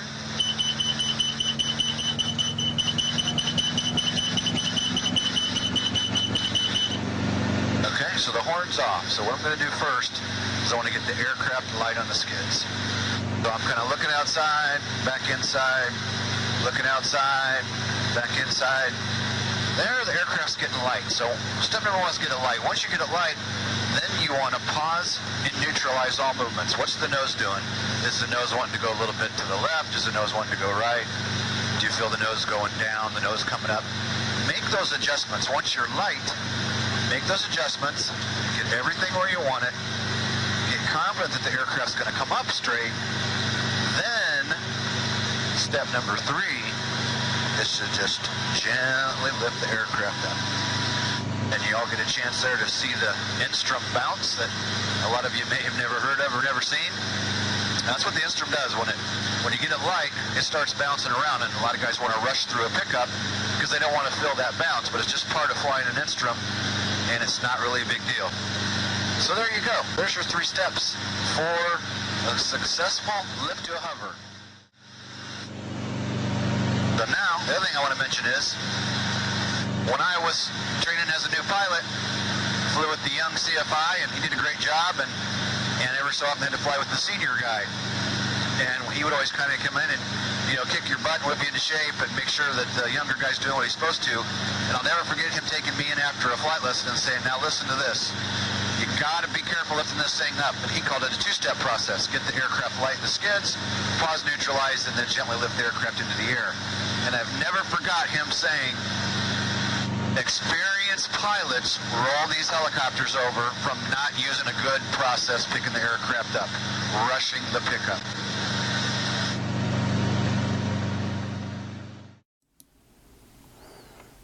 Two-step process. That is absolutely right. What do we got next? Icing. So, I'll go back over here and answer a couple more questions real quick. A couple of pretty good ones. I was just reading, took a little break, got something to drink. And does it seem to make a difference in applications for jobs about which school you go to? I don't think so. I really don't. I mean, I don't think that that's where you need to worry about. I mean, study hard, be good, strive to be the best. I don't think the school, I mean, unless you went to some school that just has a really horrible reputation. But in general, I don't think going to get your job, they're going to look at your qualifications. They're going to probably fly with you. They're going to look at the totality of the circumstance, look at the big picture. I wouldn't feel like you'd be held back over one college versus another. I don't think that's that big of a deal. This is my opinion. Or do hours and type of aircraft make more of a difference? Absolutely. If you're going to fly you get all your ratings in an Instrum and you go get a job in a Robinson, that's not going to work. Or vice versa. You need kind of an idea of what aircraft you're going to fly, because insurance companies always want you to have a certain amount of time in any given aircraft or any specific aircraft. So that's where you kind of need to look. I jumped around in my original training between Schweitzer, Instrum, and Robinson. Now, it took me a little longer to get my private because I was jumping around, but in the end, it was good because it opened up some other doors. I did my ratings in the Robinson, but I was also flying the Schweitzer and flying the Instrum. So then once I was a CFI, the one company said, well, we want you to have at least like 5 hours of Instrum time. And I did. I had like 7 or 8. And then the Schweitzer, same thing, same school. They went from Instrum to Schweitzer. And they're like, what, do you got any Schweitzer time? And I had like 30 or 40 hours or whatever. I had training in the Schweitzer. Oh, okay, well, good, no problem. So you do kind of need to look forward, and that's not an answer or a question I can give you an exact answer to. Where do you want to look at, am I going to be flying in an area that has a lot of R-22s and R-44s? You're probably going to want to go that direction. If you think you're going to want to go to work for your first job, somebody with an Instrum or Schweitzer, you might want to go that route. I'd recommend getting, as much time as you can in different aircraft. So, yes, it can play a role. I have a question. Would you recommend a pilot interested in EMS to avoid gaining your turbine hours flying for the tuna boats? I can't really make a good, honest evaluation on that because I have never flown tuna boats. I don't know that much about it. I know that one of our members, Lorenzo, that some of you may know or heard of, Lorenzo's one of my longtime members who started out, came over here, was learning the language, using Helicopter Online Ground School to learn the information, plus help learn the English language. Got the privilege to meet Lorenzo at Heli Expo this year. Went out, had a few beers, had a great time. Him and a couple of his CFI buddies were there. Lorenzo just went to fly the tuna boats, and he was all excited because he's around 800 hours. And he's like, "What do you think, man?" I'm like, "Hey, it's turbine time. You know, if you think you can go for it, do it." And he'd already researched, and he knew the type of lifestyle and he'd be leading as far as how many days on the boat and so on and so forth. So in this business, getting that almighty time in general and getting that almighty turbine time is so precious. I can't give a good, I don't know what else to say about the tuna boats other than that. I don't know why flying a tuna boat would make a difference later with EMS. I don't see that as being a problem, but that's really kind of answering that one to the best of my ability. Thanks for the coupon code and the answers. Information. Absolutely. Put that code to use. Sign up and get started with us. Interact with us inside the online membership site. We've got a Facebook page we're going to be releasing for just members only, where members can get in and communicate with each other. A lot of great things going on. Lots of great new content coming out. All kinds of cool stuff happening. So, we're getting near the end here. Everybody's got things they want to do. I know I'm getting tired. Icing. This is about 7 or 8 minutes on some dumb icing mistakes I made. I'm going to go ahead and roll that because icing is something that you do not want to mess with. You want to avoid icing at all costs. So I'm going to roll that now. Keep the comments and feedback coming, and we'll see you in just a bit. And the first one was when I was a younger pilot, a new pilot, and we were going out on a news call, and they were calling for possible icing conditions later in the day. Going back now, I know what I did was stupid, and it was a stupid move. We got a call to go south of the city where I was flying, and I'm looking at the weather going, well, the icing isn't for several hours yet. I'm thinking, you know, this is an accident. We're going to go out, do some quick filming of the accident, and we're going to come back in plenty of time before these icing conditions start. So we're pulling the helicopter out, and the line guy who was fueling us was also a camera operator that had been flying with us for a long time. So he'd been in and around helicopters and aircraft, and you know, he knows what goes on around the airport. When we're pulling the helicopter out, he kind of looks at the sky and looks back at me, and you know, I felt a sprinkler too, and he kind of looked at me, and I go, yeah, I know. You know, icing isn't supposed to happen until later. You know, it's forecasted for later in the day. So hindsight being 20/20, I should have never left. You know, but being a young pilot and being kind of cocky, you know, I guess I decided I could get out there, and if we got into some kind of trouble, I'd just try to come back. You know, that was my attitude. So we take off, and we get flying to the south, and the cloud layer starts coming down, and the visibility starts coming down, and I notice some rain on the window.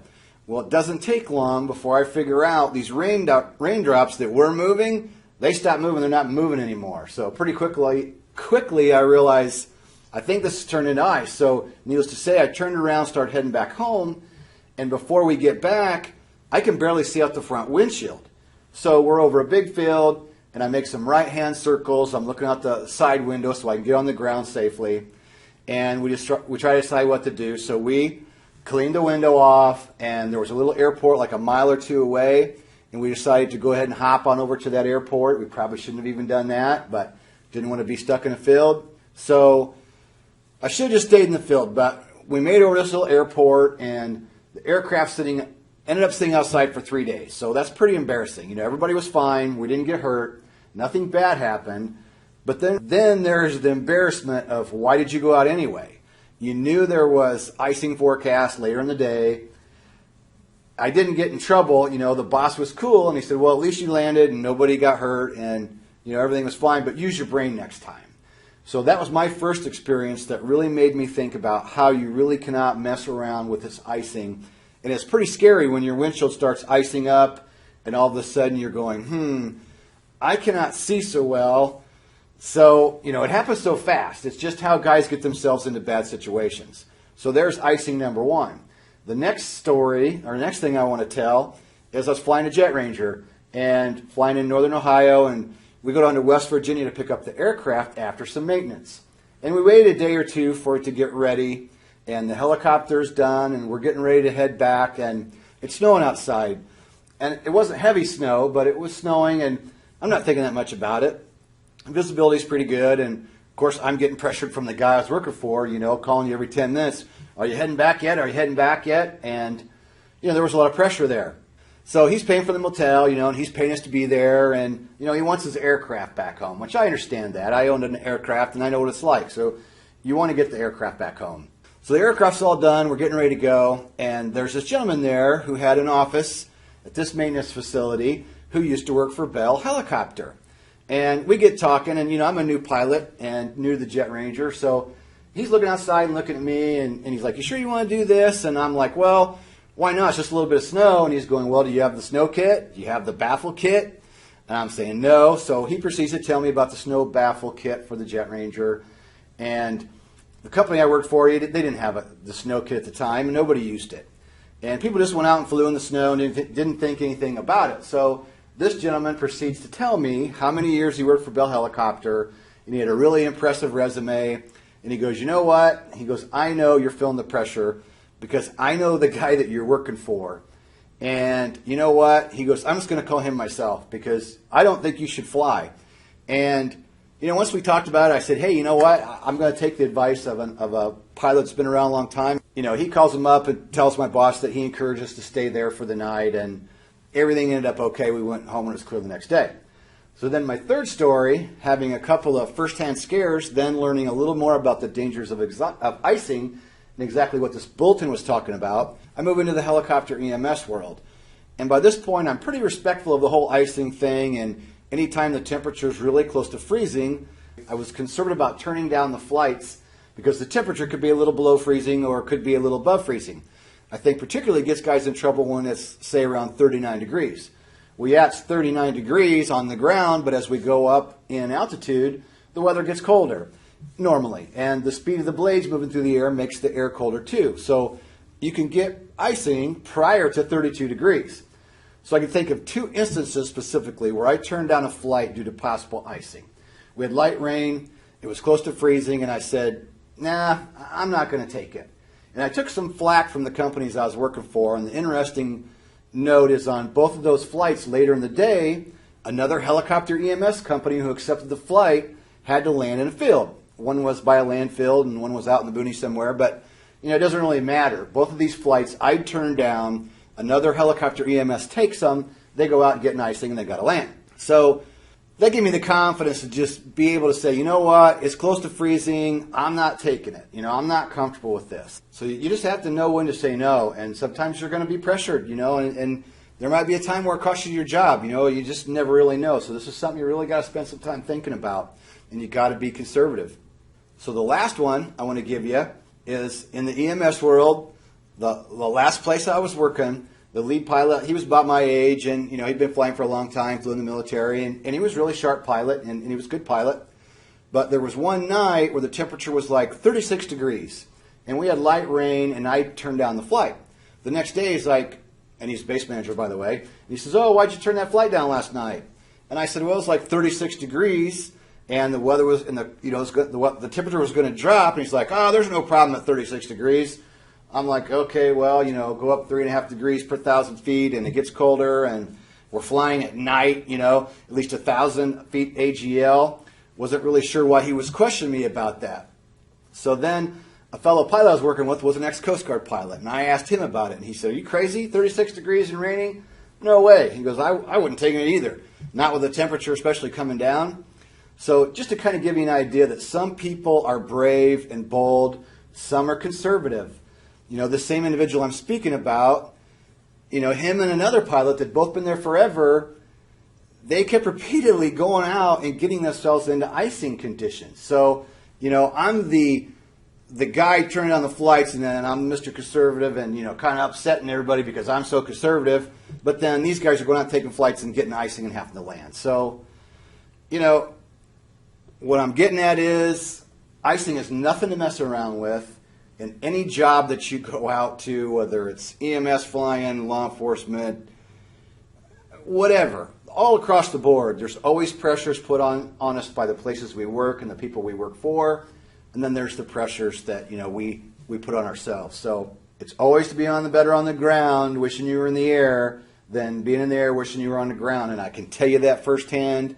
You know, I've had some other scares along the way, so that's my spill on that. So, you know, be careful, make good choices, be conservative, and please leave comments in the box below. So we'll see you in the next video. Make sure you like, subscribe, comment. Thanks. See you later.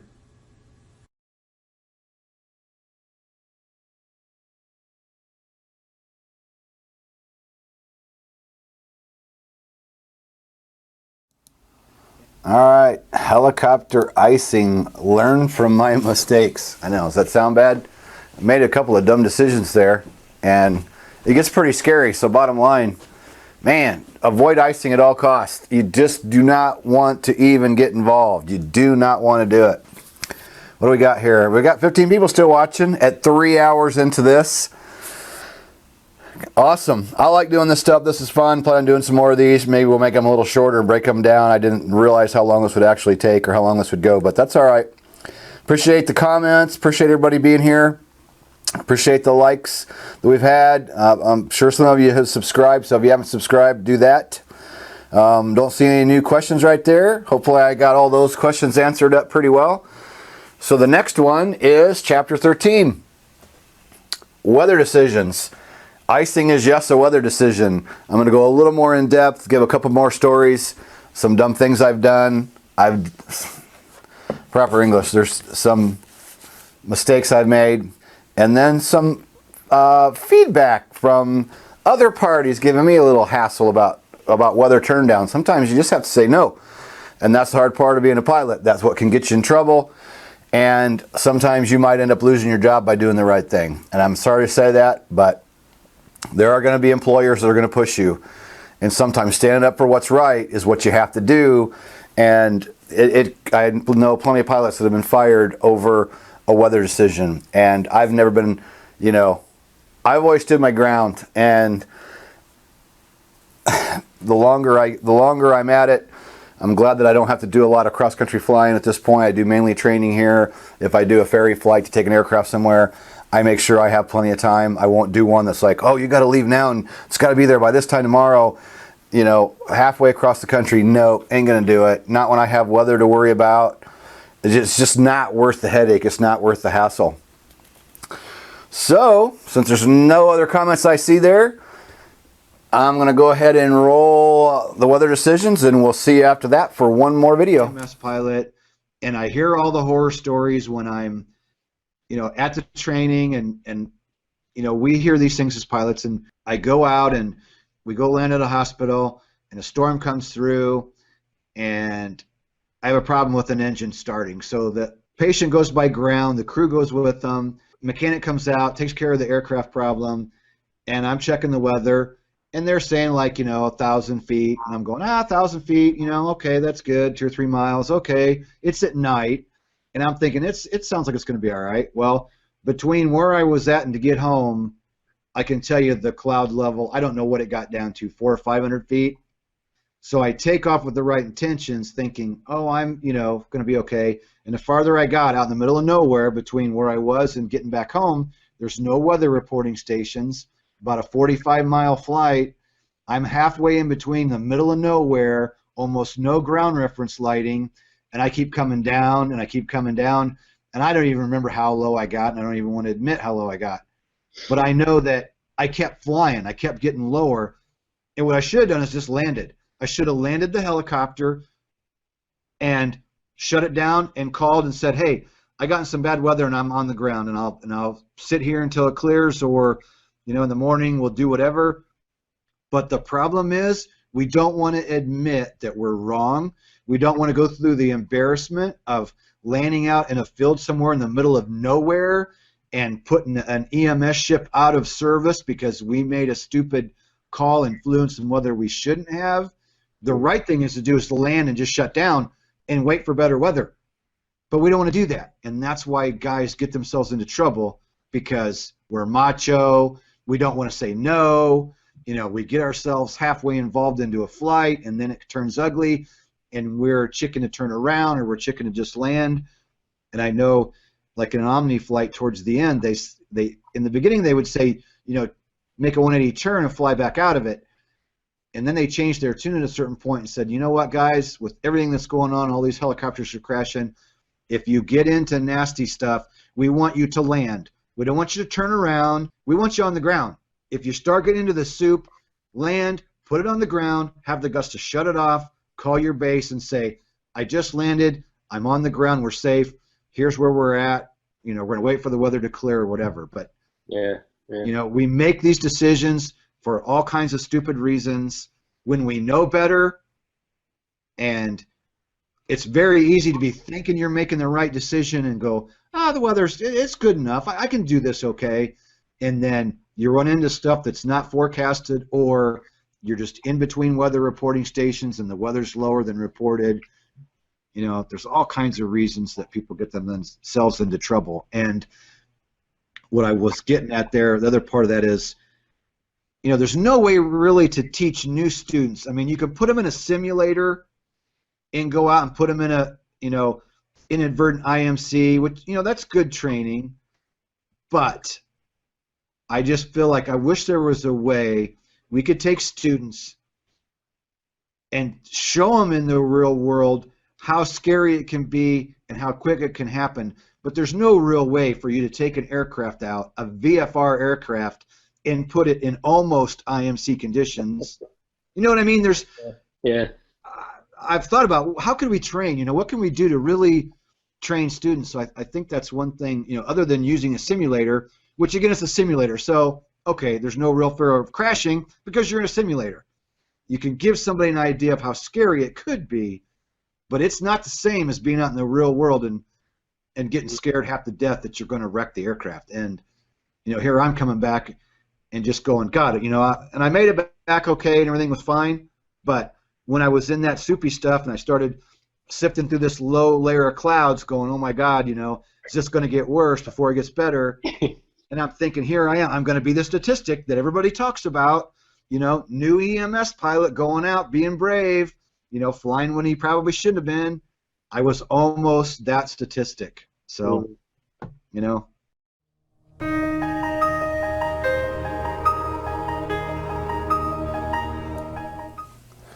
All right, one more video to go. I'm going to go check out the questions here. The last one is about EMS pilot job questions. Don't see anything else new there. Still people hanging in there. The last chapter, there's 18 chapters of the book. This is the last one that we're going to do a video on tonight. Helicopter pilot EMS jobs. I had a gentleman a while back who emailed me a bunch of questions, so I went ahead and answered him with a video, and that's another chapter in the book Helicopter Check Ride.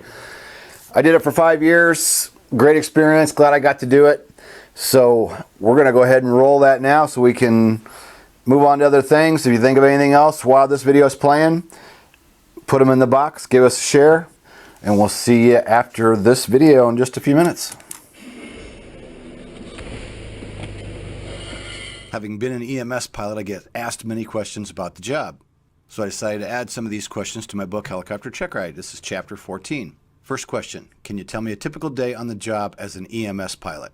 On a typical day, you show up and talk to the pilot that you're relieving. The first thing you do, go down and pre-flight the aircraft. Get the aircraft ready to go for the day. Check in and look at weather. You have to have everything ready to go so that when that call comes in, you're ready. After that, it's pretty much watch TV, sleep, eat, read, get on the computer, pretty much whatever you want to do. If and when a call comes in, you go out to the helicopter and you fly point A to point B and try to transport the patient in the safest manner that you can. Next question, what was your favorite part of the job? My favorite part of the job, flying a $6 million aircraft. That was pretty cool. We had really good maintenance and good equipment. I worked for a really good company that I was actually proud to work for. So the favorite part would be when we got to actually go out and fly. And of course, the next question would be, what was your least favorite part? For me, that would definitely be the hours and hours and hours of doing nothing. No calls, no flying. The next thing that comes to mind is being watched over by hospital personnel that know nothing about helicopters or helicopter operations. Some of them want to dissect every move that you make and play armchair quarterback. We don't get involved in what they're doing in the back with the medical situation, but they all sure seemed like they need to get involved in what we were doing up front of the aircraft. Next question, what surprised you the most when you started working in the EMS field? Well, because I had a background in emergency services with the police department and fire department, there were a few things I had to get used to. When I first went to interview for the job, the base manager knew my past history, and he said, this is going to be a little bit different. You're used to rushing the fire truck or rushing the police car. In helicopter EMS, we don't rush. We walk to the helicopter. We do a walk around, we climb in, we put our seatbelts on, we go through a step-by-step checklist to make sure that everything's good to go. Then when we're ready, we're going to fly from point A to point B as if we're hauling cargo. The company I worked at, they said, guys, basically, it's like you're hauling boxes of nails. Now, the people in the EMS side of things, they kind of have a hard time swallowing that because to them it's a medical emergency. To us as the pilot, it's not. And if you think about it, this makes sense. The guy flying the aircraft needs to stay calm, needs to focus on the job. If he lets emergency get to him and come into play, he takes chances, he takes risk, and he skips certain operations that end up causing real problems. Next question. What are employers typically looking for when hiring people in this line of work? Well, I'm not an EMS employer, but I would say at this point, they're looking for qualified people. We know the Vietnam veterans are retiring and those jobs are opening up. So I'd say in general, can you do the job? Do you have the qualifications? There's another problem in the industry that is people faking time in their logbooks. And as everybody hears about the pilot shortage, more and more people are tempted to fake their time to get in and get the job. The problem is you need that experience. You need that time under your belt when you get into this line of work and have the experience necessary. So I would say good quality people that actually have the required experience, you need to do the job and do it right. Next question, what was the work schedule like? The work schedule was cool. We did 7 days on, 7 days off. We would work 7 days of day shifts, we'd have a week off, and then we'd have 7 night shifts. Those 7 days did make the work week awful long, but it was sure nice having 7 days off. Biggest problem was switching from days to nights. They would say, well, when you're switching from days to nights during the week, just stay up a little later each night and sleep in a little bit more the next day to help you get your sleep pattern moved around. And that will help you get through your week. Me, personally, working nights off and on for years in all kinds of different emergency services, I don't think you ever get used to working nights. Our bodies are meant to be weak in the daytime and asleep at night. I think that's just the way it is. For me, the night part, as much as I like nights, it can be very hard on the body. Next up, what training and education experience is necessary and what can a person expect to spend to gain it? That's a pretty big one. Pretty much across the board, in general, you need about 2,000 hours of flight time. It's normally at least 1,500 hours in helicopters. That is in general. Any one specific company could be looking for something different, but I believe a majority of the time, 2,000 hours is the key. You'll have to be a commercially rated pilot with an instrument rating. To get that level of experience, it's probably going to cost you somewhere between $50,000 to $100,000 just to get the training. Then you're going to be a road dog for probably about 5 years, not making much money until you get to that EMS job. Which then brings us to the next question. What is the typical starting salary for someone in this line of work? Back when I started, it was 2008, and I started at $46,000. I would assume that the average salary probably went up, but I would say it's still pretty close to that range. Could be more, could be less. Just depends on where you're going to work and depends on the company.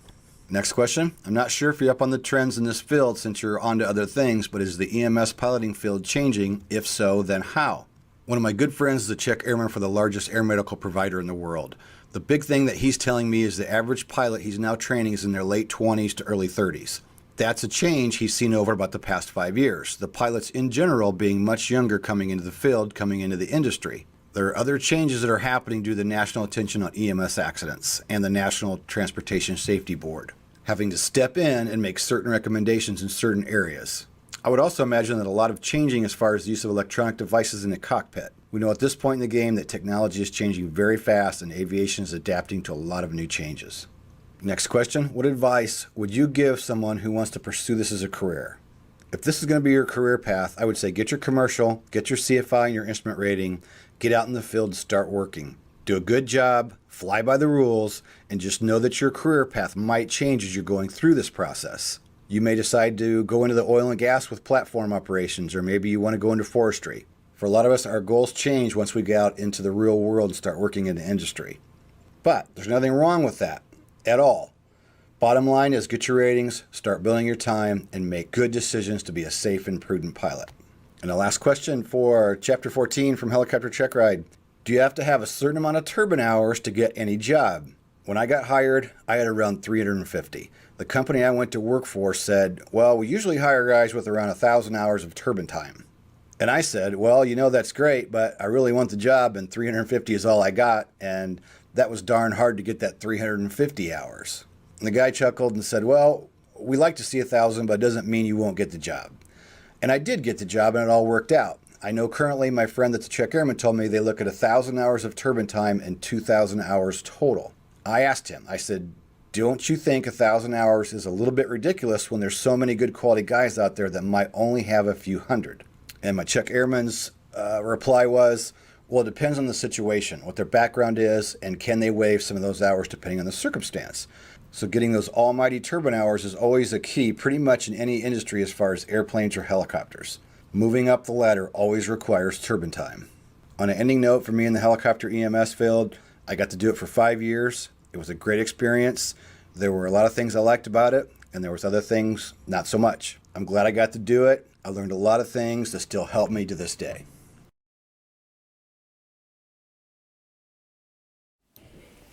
And that is it. We'll see what else we got. 3 hours, that's long enough. It was 4 hours we did it on Facebook earlier. All right, says there's 12 of you still here. I'm going to call it a good night.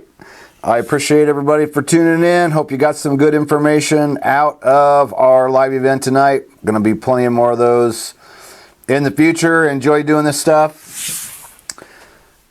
Subscribe to our channel. Give us a like.